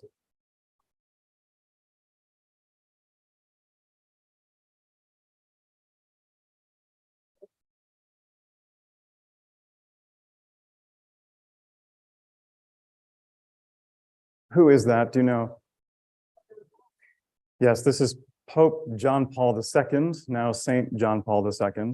Our current Pope, named Pope Francis. The previous Pope to him was a man named Pope Benedict, and then this guy, Pope John Paul II. Of course, as you know, where is he? Yes, he's at the Western Wall, the Wailing Wall in Jerusalem.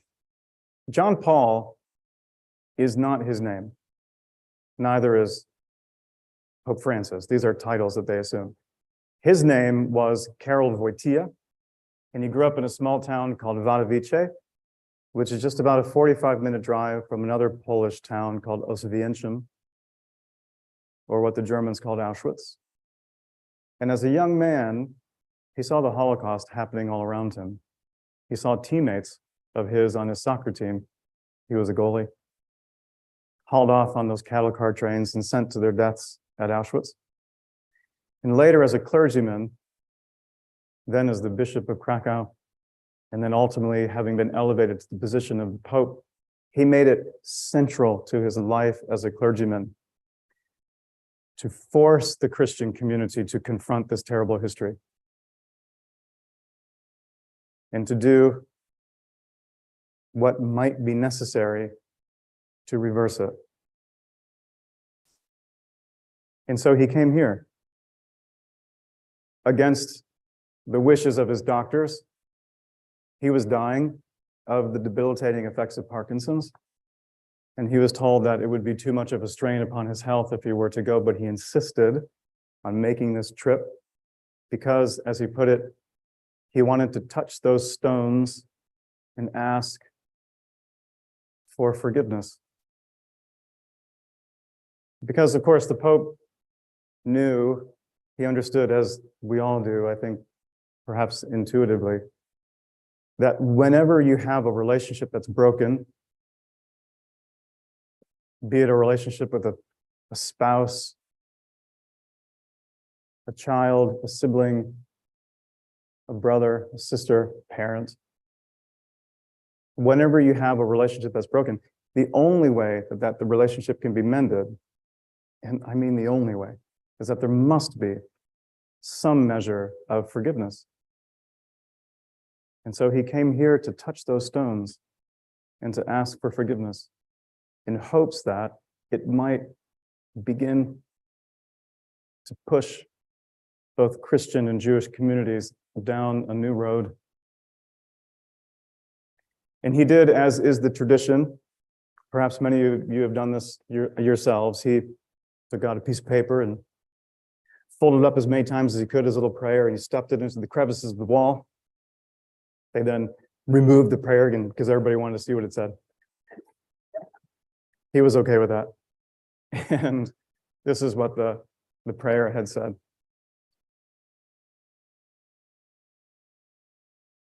God of our fathers, it says, you chose Abraham and his descendants to bring your name to the nations.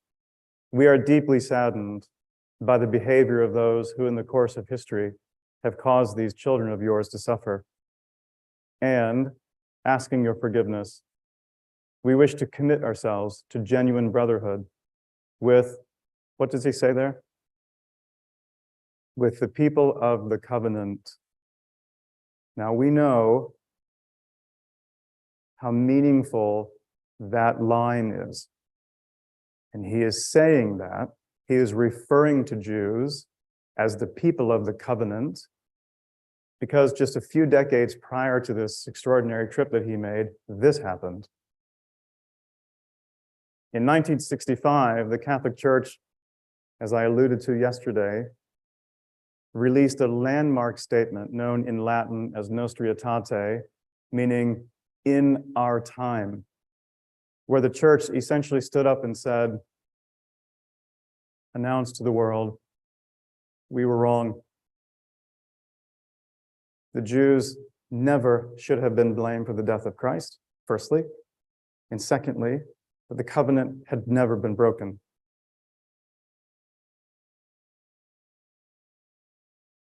Who's this guy? Yes, this is the current Pope, Pope Francis. Pope Francis came here to the United States not that long ago. And prior to coming to the US, he met with his handlers to put together an appropriate itinerary for his trip. He was set to visit New York, Philadelphia,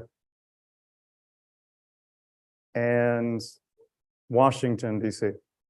Yeah, New York, Philadelphia, and Washington. And he said to his team, he said, look, I want to visit a Catholic college in America. And they said, well, you're going to be in Washington. You've got to visit Georgetown. It's the preeminent Catholic institution in the United States, next to Notre Dame, by the way. And he said, no, something smaller. He's not so into preeminence. And they found this smaller Catholic college called St. Joseph's, which more or less fit with his itinerary that he might visit. And so his team, I've heard the story told by the president of this small college, St. Joseph's. His team called the president of his college and said, look, we're calling from the Vatican, and the Pope wants to come to your college. And the president was like, yeah, right. Who is this? Well, to make a long story short, he called for an emergency meeting of the board of trustees. And these people, of course, all came running and expecting the worst. And he closed the door behind them and said, the Pope is coming. And they're all like, yeah, right. And they decided at this meeting that they needed to, mark the occasion. This was going to be a big deal, perhaps the biggest deal that might ever happen to this college. And so they went big. And they hired this local Philadelphia area sculptor to, sculpt something appropriate that could stand as a permanent remembrance of this visit. And so the sculptor wasn't quite sure what to create. And so he met with the president of the college. He met with the Archbishop of Philadelphia and others to kind of piece together an appropriate design. And he finished his original bronze just before the Pope's visit and, had it brought on this big crane on a pedestal for the big unveiling. The name of that statue? Synagoga and Ecclesia. This is the statue here.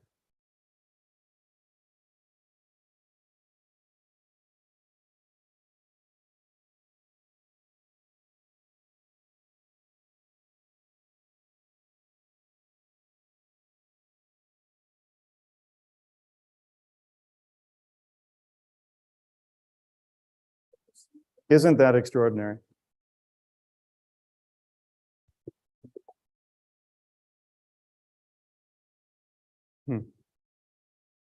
You can see they're both crowned.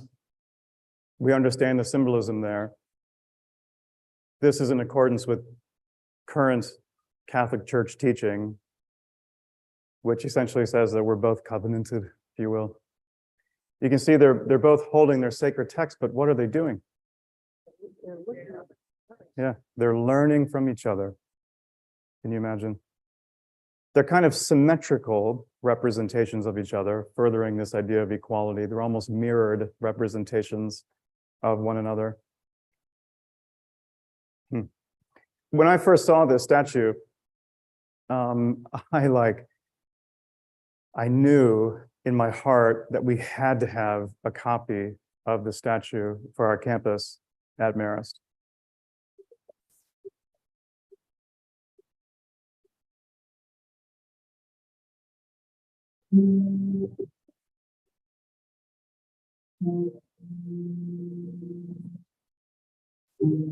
Judaism and Christianity are two sister things, but there have been many challenges over the years, many tensions and many unfortunate incidents. I've been teaching a history of the Holocaust here at Marist now for nearly 3 years. And in that time, my students and I always find that there's something of a paradox in studying the history of the Holocaust, where the more one sees and studies this history, the more one understands the totality of it. In fact, the less one understands it. And maybe the only class at Marist was paradox of this. And when we found that place that crossroads when we become stuck, I told my students again, I find this meeting like the thing that moves us forward motion is art. I kind of grew up, thinking I would be an artist with the intention of that, learning to draw at an early age. My mother was pretty encouraging with that. I remember sitting on the floor with my mom, at a young age, 5, 6, 7 years old, and going through books of Renaissance art and Greek art. And it's really, that is really spiritual philosophy. I think it was 2014. I was contacted by University in my work. They let me know they were trying to create a monument based out of the two subjects that are often found on medieval art description of synagogue and ecclesia representing church. And their hope to reinterpret the symbols, which were historically and in the church was always presented as victorious and kind of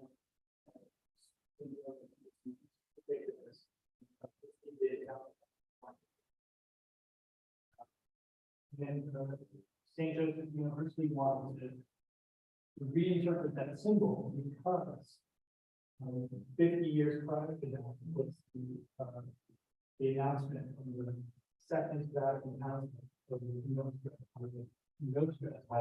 It's remarkable. It is one of the greatest documents, it essentially looks back and has 2,000 years after the Jewish religion and says, we made some mistakes, Nostra Aetate, opening up to world conditions, knowledge and what they bring to us, positive versus negative, negative things.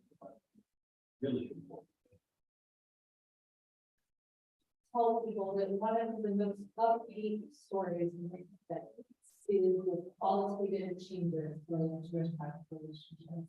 And that is really too much.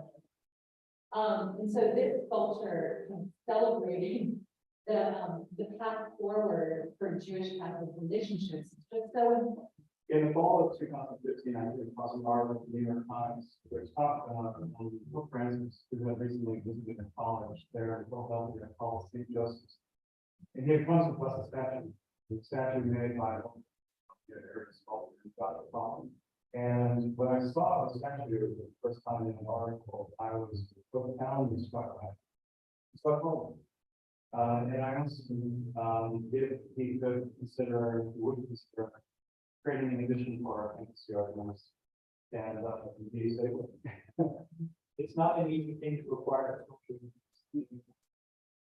There's a lot of things. Those people who make it happen. For me, it's artists into thought of my office, and Thank you for coming. Well, I'm not leaving, Oh, I yeah, just okay. going to. And so when I think of Email my husband, but I remember my, so.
It sits right outside my classroom.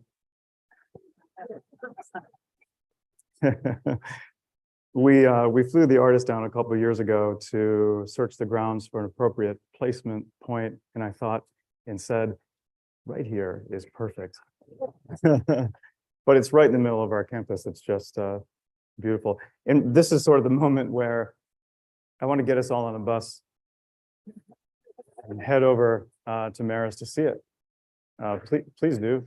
By the way, come by and see it. But listen, I had promised you that I would leave time for a discussion, for questions, comments even. Just comments are fine. Do we have, by the way, a wireless mic we could use to pass around the room if possible? I know that I've gone a little bit further than I had intended, but yeah, sorry, I apologize for that. But it's so important for all of us that time is given for us to hear from each other. This, of course, is a very heavy, at times very, very difficult presentation to sit through, to travel through this history. But as I say, there is reason to be hopeful today.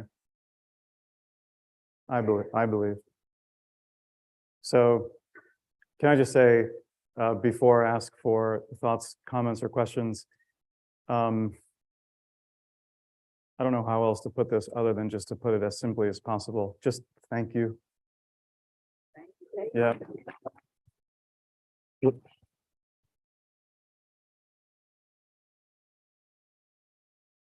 I mean, look, it's one thing for me to research this and put together a presentation, but it's quite another for people to come and to hear it.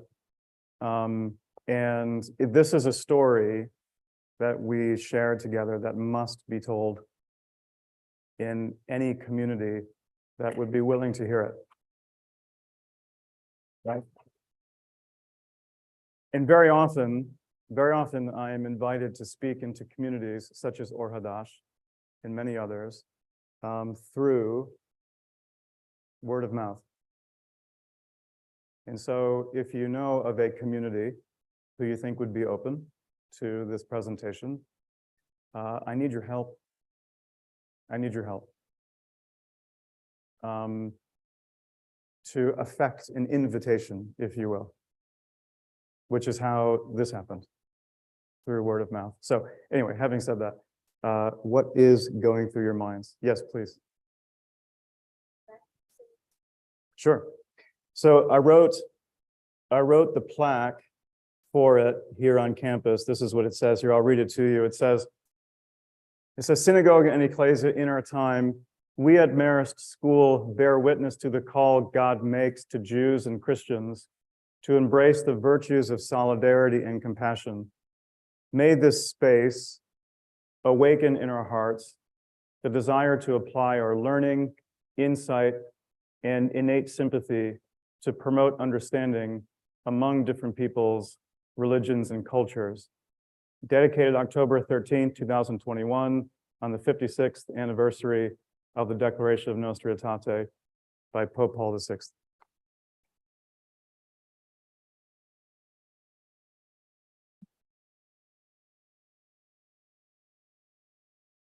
Oh, that's a mic. Brilliant. Yeah.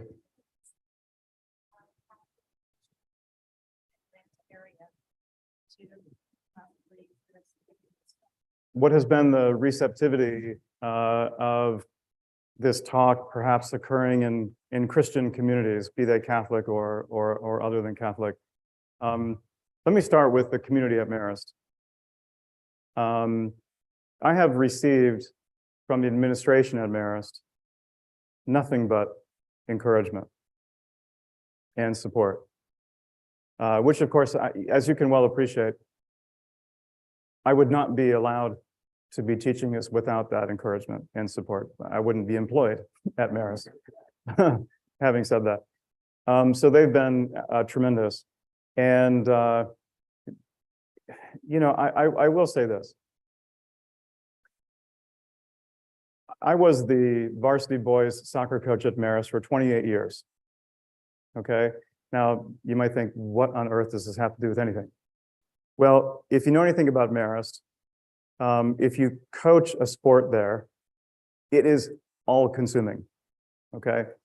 And I adored it. I loved it. But I retired from that position last year, just about a year ago, 12 months ago, so that I could do more of this. I have often been invited to speak at audiences, mainly through the ADL, other communities as well. But my intention was to kind of go on the offensive, okay? And not sit back and wait for people to ask, but to begin to make some phone calls. And because I feel like, again, this story needs to be told. And so last August, in accordance with this vision, I spent an entire weekend writing what I thought was a beautifully worded email, maybe too long, but this important email that I then sent out to, I think the number was 47 Catholic parishes throughout the Archdiocese. Now, the Archdiocese is a region that essentially encompasses basically everything north of Macon, all the way up to Tennessee, all of the Catholic communities. About 140 parishes altogether. You can go on the websites for these parishes and you can pull off the website the email addresses of the pastors, the adult education coordinators, assistant pastors and others. And so when I say I emailed a parish, it went to like 7 different people in that parish. And my email essentially introduced myself, explained my background, what I was doing, and I offered to come to their communities to teach this class that we just shared together. And I heard back from none of them. None, not one. So I waited a few weeks and I emailed again as a follow-up and still heard nothing, nothing.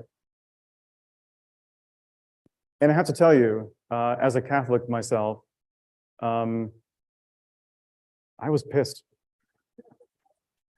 I mean, I was really angry, disappointed, of course. So I went to their boss, the Archbishop. Now, the Archbishop is the head of the Archdiocese, and it's a pyramidal structure, and so he sits at the top. And I am on the Archbishop's Committee for Ecumenical and Interreligious Dialogue for the Archdiocese of Atlanta. So I leveraged that position, and I called the Archbishop and said, can we meet? And it took some time to set up the meeting. He's, as is expected, he's quite busy. But to his credit, he invited me to come in to speak with him. And so I reached out to 5 very prominent Jewish leaders in the metro Atlanta area to come with me. People who I know very well, some of which you saw in the film, people who I've worked with for many years, who have sat through my lectures, and they wanted to support this initiative of mine, so they came with me. So we sat down in the Archbishop's office, this was in December, with his assistant, who I know well. And we were in there for an hour, and he could not have been nicer. And he was tremendously supportive. And I won his endorsement. And so the Catholic Church often takes a lot of time to do anything. And so I am meeting with about 50 pastors in August at the Chancery. This is the head office for the Archdiocese. And I'm going to speak for about a half hour to share with them this vision, to bring this class into every single parish throughout the Archdiocese. Everyone. And again, the Archbishop is fully in support of it. So that's where we are. And look, I don't mean to suggest, I think I feel like I should say this, given what we've been through the last couple of days, is that I would not say that the reason for the lack of response from these parishes was anti-Semitism. Instead, I think it was kind of indifference, which is the problem, right? I will tell you that I am a product of Catholic education. I went to St. Pius here locally in Atlanta, though I don't tell my students that. Went to Notre Dame, went on to get a master's in Catholic theology at a Catholic college, blah, blah, blah. And I mention this only to say that nowhere was any of this ever taught to me. And I majored in history at Notre Dame. And that has to change. Yes, please. Sir, in the back.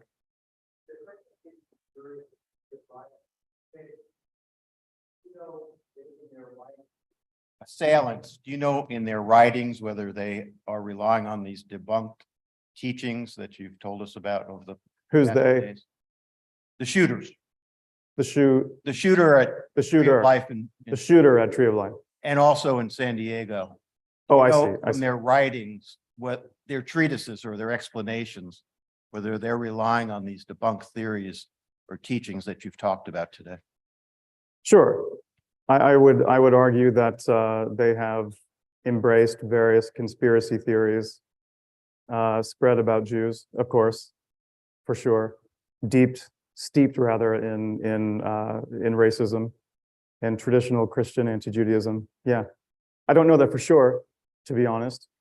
But anti-Semitism, didn't suddenly just develop, right? It has these very, very deep roots, which we've talked about. So yeah, I think you can draw a connection. For sure. Yes, ma'am. Nationally Catholic, have you talked to like whoever the head Catholic, the head of the Catholic Church in the United States or whatever? Are there other people teaching the current theories about Catholicism and Judaism and their relationship? Yes, there are others, but very few. I just taught this class at St. Jude's Parish here in Atlanta, St. Jude the Apostle Catholic Parish, not too far from here, in fact. And it was mainly a Catholic audience. Was anyone there, by the way, at St. Jude's? It was mainly a Catholic audience, though not exclusively so. And there were about the same numbers of participants. And the overwhelming response from the Catholic members is, we knew nothing of this. Nothing. And look, you know, we cannot, none of us, we cannot appreciate how important that statue is unless we understand the history behind it, right? And so it's not enough just to put the statue on our campus. Unless we understand the history, it's reimagining and reversing, right? And our former Archbishop of Atlanta, Wilton Gregory, who was a great man, he's now cardinal in Washington. And he made the same case that none of us as Catholics can appreciate a document like Nostra Aetate unless we know the history that preceded it. He made that statement in an interview just 2 months ago in a Jesuit magazine called America. And so I am not alone in trying to further this history, but it's just not being taught enough. And you know, look, I'll share this anecdote with you. Can I just say real quick that it is just about 9:05. I want to be very sensitive to your time. So if while we're speaking, I'm happy to stay for however long.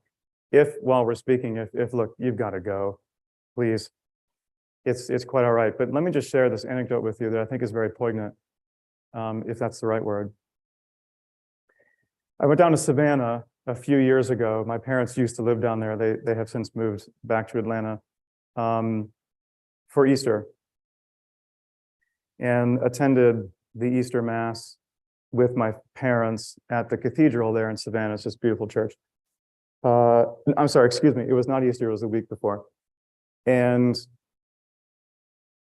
at that Mass, in every Catholic church in the world, they read the gospel account of the Passion of Christ. Much of like what we saw in Mel Gibson's clips that I shared with you. Now, in many parishes, not all, but in many parishes, they do something of a quasi sort of presentation of this reading, where a person, often the priest, will play the figure of Jesus. Another person will play the figure of Pontius Pilate, and the congregation plays the Jews. Now, this is very common in Catholic parishes. And so there I was sitting in these pews, these chairs that much like yourselves, and we're reading this account, and we in the seats are supposed to be shouting, "Crucify him, crucify him." And I look to my right and I see this young girl who I took to be about maybe 9 years old, and she was shouting, "Crucify them." And she's playing the part of the Jews. And I thought, this is a very serious problem. Now, in some parishes, a priest who delivers a homily following such readings might say, we must remember that the Jews are not responsible for the death of Christ, or something along those lines. but nothing was said at this particular parish. So, I mean, it's heartbreaking. It's utterly heartbreaking, and there is work that needs to be done. Yes, please. This may sound like a very ignorant question, but well, I don't know. Hierarchical standards, sorry, for Catholic schools. But is there a prescribed curriculum, if you will, for exactly the story that you are so eloquently presenting? No. In Catholic schools? No. Even though Tate is Now, having said that, there's not a prescribed curriculum, much as there might be in public schools where teachers are effectively required to teach these teaching points, if you will. Parochial schools have greater independence, if you will. And so it's entirely up to the whim of the administration and perhaps the chairperson of that school's religion department as to what extent this might be taught in the school. So it's up to the individual initiatives of the leaders in the school. And I'll tell you, when I first started teaching at Marist, we had these 2 classes at Marist that were required for all students. They're still required. They were called Old Testament and New Testament. Now, have you heard this phraseology before? That wording, look, words matter. That wording, Old Testament, New Testament, is what I grew up with. And it comes out of this teaching of supersession. Old, forgive me, as in outdated. New, as in better, greater, more important, of greater significance. And we had a religion chairperson, this was my second year of teaching at Marist, who went to the principal of the school and said, this is a problem. She said, we need to change the name of these courses because the name reflects a terribly tragic and entirely overturned and outdated theology, which of course our priest, the principal, well understood. And so he put it to her, well, I agree, what should we call these classes? And she said, Hebrew scriptures and Christian scriptures, which there's nothing supersessionist about it. And so this is what we now call these classes at Marist. So my point is to say, I guess to get at your question is that it depends entirely on the initiative of the educator to bring this into the classroom. Yeah. that there is a fund at Marist. There is. We want to be allies for Tikkun Olam to make this world a better place. I'm sure Brendan Murphy or anyone at Marist will be happy to give us the information on how to help that fund grow and help this message get to more communities, to more people, because he does such a brilliant job of it. Well, listen, thank you. That's incredibly kind of you to say. And truth be told, there is an account at Marist called the Bearing Witness Restricted Account. And it's an account that I set up with the business office at Marist to be a place for donations that can help further this work. So for example, yesterday when I presented, I had to fetch from my car a speaker, right, so that the presentation could be heard. I had to basically borrow that speaker from a colleague of mine who works in the drama department. So today he couldn't loan me his speaker. So I went to Best Buy and bought this speaker for this presentation. It's $500, right? But it needs to be big enough so it can be heard in a room this size. So it's stuff like that. Now I will get reimbursed for this. I will go because I have some monies left in that Bearing Witness account, but it's not unlimited. And so it's things like that. And also I have been, my hope is to bring this story well outside of Atlanta, right? to go to New York, Chicago, Las Vegas, someone's from Vegas here, right? Las Vegas, right? Elsewhere. And, you know, I need to get flight tickets and all of that. Now, of course, perhaps the community that might invite me might help defray some of those costs, but I would doubt all of it, right? So thank you for saying that. That you can go to the Marist website, there's a link on giving. And if you just indicate that you want whatever contribution one might be willing to make, you can just indicate that it needs to go to the Bearing Witness account, Brendan Murphy's account. They'll know where to send it, and it's immensely helpful. Thank you for saying that. Yeah, let me get to this side of the room. Yes, ma'am, in the back.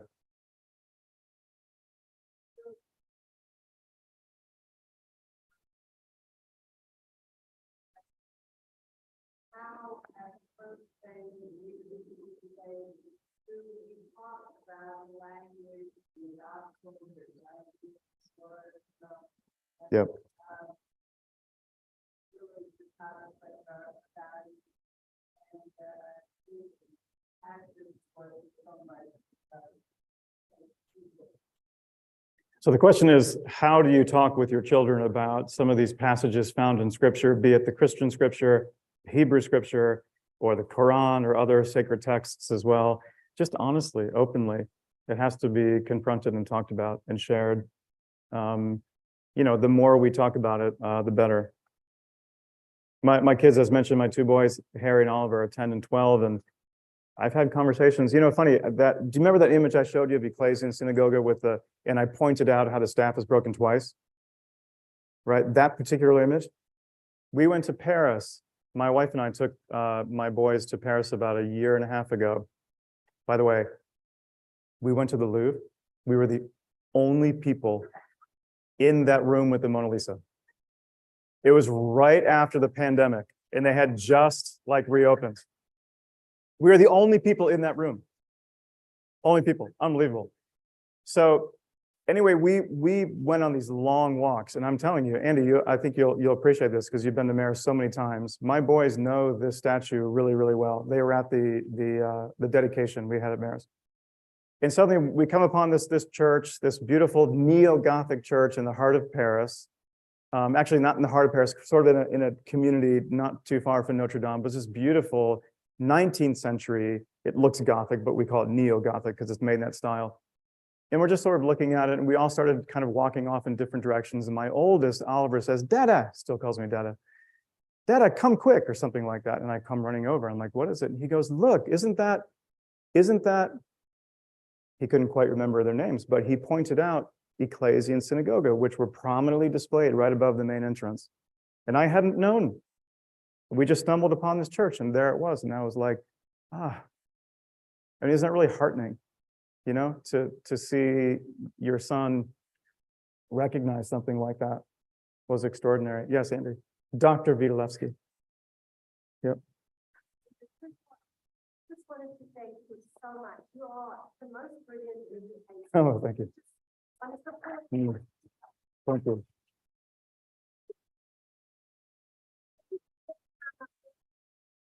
Right there at the statue at the dedication and at the time when we held this Marist.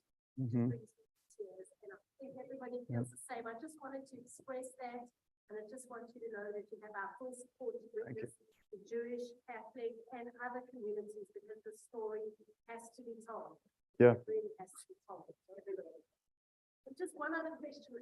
Just wanted to understand why Nostra Aetate was so important and so significant. Why is it so much under the radar in all communities, in the Jewish community, the Catholic community? Why isn't it out there? Because I think that in itself would change a lot of things that we've discussed in this presentation. So the question is, why isn't this landmark statement, Nostra Aetate, better known, both in Catholic and, as you had said, in Jewish communities as well? I'll speak about the Catholic communities.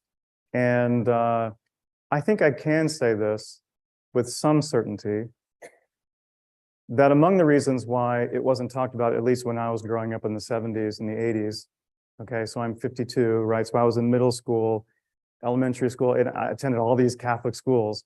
It was never talked about in these schools. And I think a lot of it was anti-Semitism. I really do. And that shouldn't surprise anyone. That's not to say that my teachers or my classmates were like, raging anti-Semites, but it was present. It was present in subtle ways and in sometimes even in obvious ways. And so to speak about Nostra Aetate kind of cuts against the grain a bit, doesn't it? And so and this might be controversial to be saying this, but I do feel that this is one reason why it's not so prominently mentioned. Now, to be sure, you're probably aware in the Archdiocese here in Atlanta, thanks to the leadership of our previous Bishop Gregory, who I mentioned earlier, he requires every year the Archdiocese to sponsor a commemorative event for Nostra Aetate. So this is a really good thing. But, it needs to be far more than that, far more than that. We held one event one year at the temple. It's a beautiful event for both Catholics and Jews to commemorate Nostra Aetate. It was lovely. So things like that are being done more, but it just needs to be so much more. Yeah. Crazy. So, okay, so here's the deal. So it's just about 20 after. Why don't we say we'll go till 9:30? Does that sound good? Okay, yes, ma'am. Wants to find out about this presentation. If a group from out of town wants to come here, have come there, just email me. So my email is very easy. It's just Murphy B, Brendan Murphy's my name, @marist.com. murphyb@marist.com. And by the way, y'all can email me wherever you want. Yeah. Yes, ma'am. Also, thank you very much for how this point was spread so successfully through the centuries. Yeah. I was also taught that part of the success of spreading this poison was that there was an economic benefit to the countries that did this. Correct. Clearly, I'm German. Yeah. And cities that had the Jewish communities could very easily pursue punishments against the Jewish population or drive them out. Whenever they were indebted to them greatly, Right. or you mentioned the Crusades. Yeah. The Crusaders would come through and needed money, Correct. and so they would just kill the Jewish population and take everything they had. Correct. So over and over, that was done to fill the coffers of the towns, to get the rich people up, paying their debts. Yeah. And how much do you agree that was also a big part of keeping this system alive? So I think what you're touching on is the reality of having to present this history in 4 hours, Okay. right? My point being that there are things that I have to just jettison for the sake of the narrative, for the sake of time, this being one of them. Yes, of course, it was of tremendous financial benefit for those involved in these persecutions, as you say.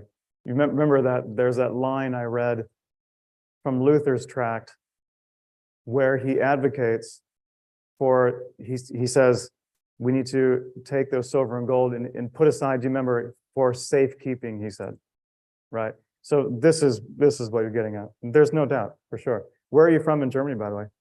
I grew up near Heidelberg. Heidelberg, yeah.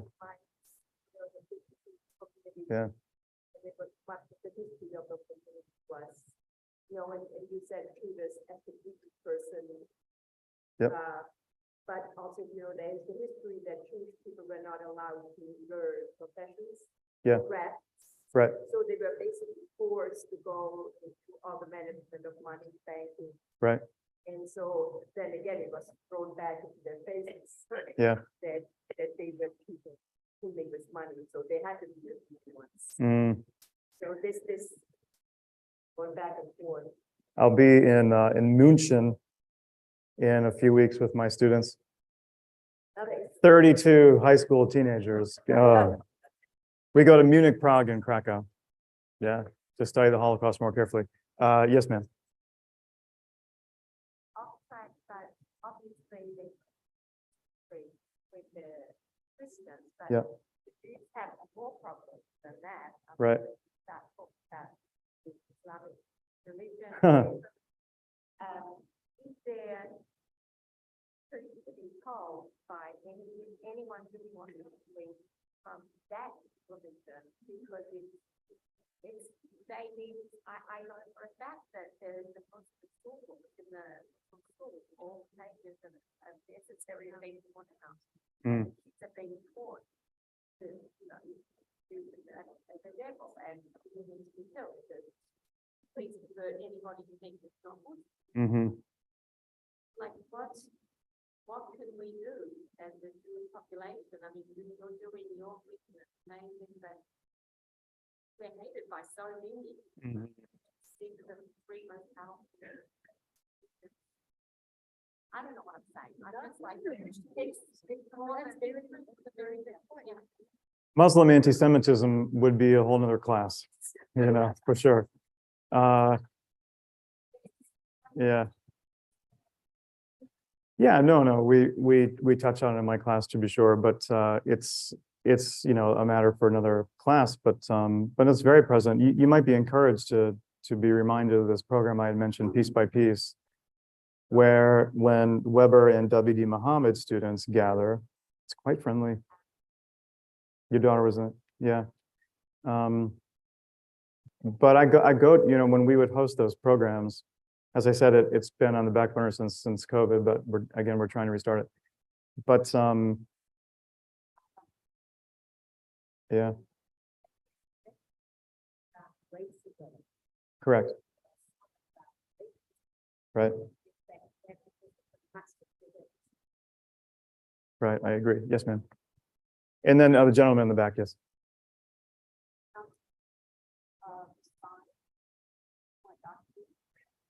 Certainly the Pharisee response to the Christians was likely as animated, but they were not writing their texts at the same time as these very early Christians were.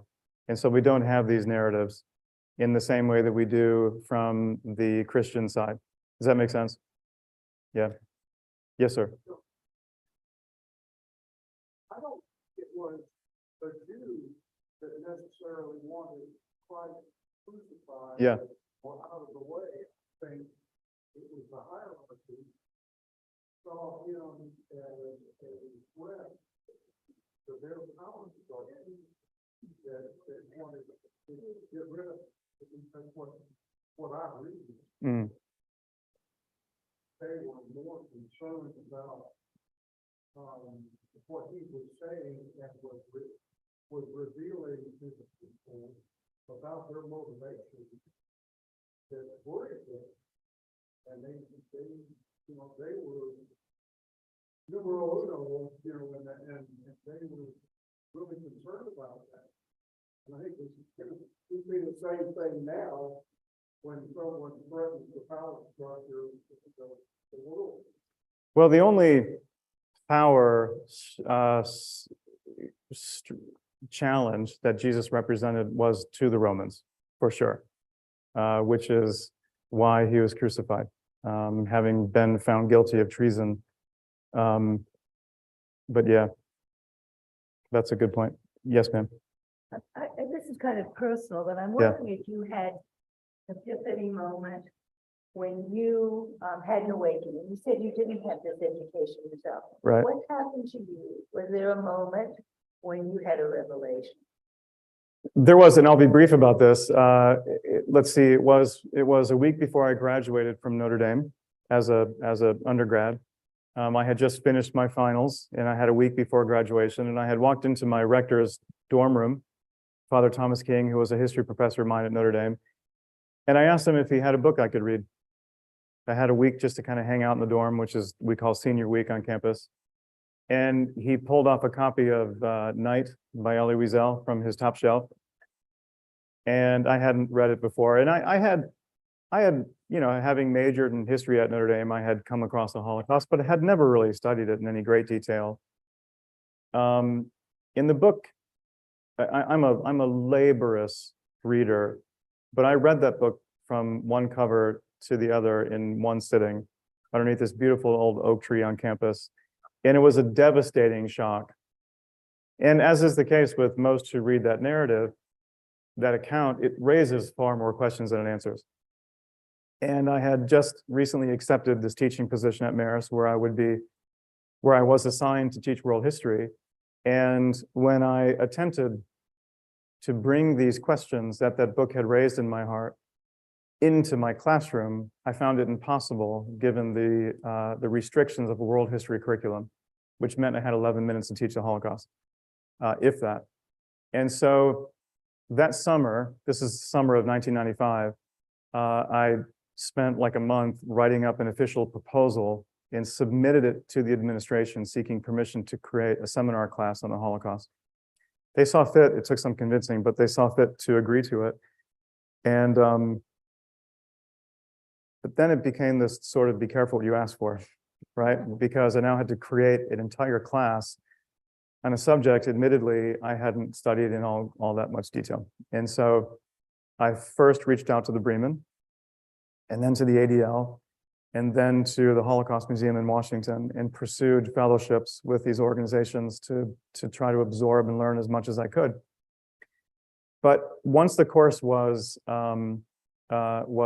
agreed to, I had those long nights where I had to, as teachers do, first-year teachers, where I just sat at my desk, tried to create the next day's lesson plan. And I used to do that at Barnes & Noble. I'd go after school, I'd get coffee, and they would stay open until 11. And I sometimes would like pull some books off their shelves and kind of do some research. And one day, this was before I was to teach this first class, I came across a book by an historian by the name of Weiss called The Ideology of Death, which was about the Holocaust, in particular anti-Semitism. And there was a whole chapter in there on Christian anti-Judaism. And I thought, what is this? I had been to Notre Dame. I saw the statues. I had no idea what I was looking at. And I felt this like terrible like betrayal. And so I completely restructured the course so that we spend the first 3 weeks of that seminar class. I go through this history much more slowly with the teenagers so that they would know this history. So that's when. Yeah. I'm worried that you didn't learn about the Holocaust. I'm not sure that we learned about race. When you gave the construct of race, Right. that's what I learned. Yeah. So I'm just wondering, you know, educators are faced with this all the time. I'm wondering in your class, how you have to design a curriculum on race as well. And I mean, just to use slavery. Is that what we're facing in the world today? Is a lack of truth? Sure. That's it. Yep. Yep. Yes, sir. Oh, yeah. It's right. After World War II, Yeah. biggest sponsors, German sponsors, was the Catholic Church, the Red Cross. And it's just, I'm certain flabbergasted that Catholic Church and the Red Cross helped all these German Nazis in South America. Now, the question was, why didn't folks somewhere stand up and say, this is totally ridiculous, and we're not going to be part of this? And, you know, with the job of the Pope saying, the Holocaust should not happen. Why didn't anybody have the balls to do that? Well, I'll put it to you this way. Nostra Aetate was promulgated in 1965. Okay, so you're talking about the 50s, late 40s, early 50s. And I should mention to you that when the Catholic Church makes such promulgations, when they release documents or statements like Nostra Aetate, it is done by committee. And by that, I mean, it's done by vote from the bishops. So the Pope could not proclaim this statement unless a majority of the bishops had voted in favor of it. And that vote was very close. There were many who felt like the Catholic Church has already decided on the Jews. We have no right to re-adjudicate the matter. But thankfully, through the tremendous leadership of certain figures, there were enough bishops who agreed that it's time to make this statement. But my point is to say that, you know, when you speak of the Catholic Church, it's made up of individuals, right? And so when you say, why did the Catholic Church help so many Nazis escape? You're talking about certain individuals who did that, right? And regrettably, there weren't enough, to your point, to stand up against it. But for sure, there were some, right? So, correct, correct, But for the economic story, there's, correct, the German government collects taxes also for the Catholic churches. correct, And so on the taxes, if you're Catholic, you automatically pay taxes to the Catholic Church. yeah, And Hitler threatened the Catholic Correct. Church that he would stop doing that if they right, would say anything against him. that's right. And that was part of the. All right, y'all. Let's go home. I'll stay here. I'll stay here. Give me that information. Okay, and how to get. Yeah, so it's just murphyb@marist.com. Okay. Yep.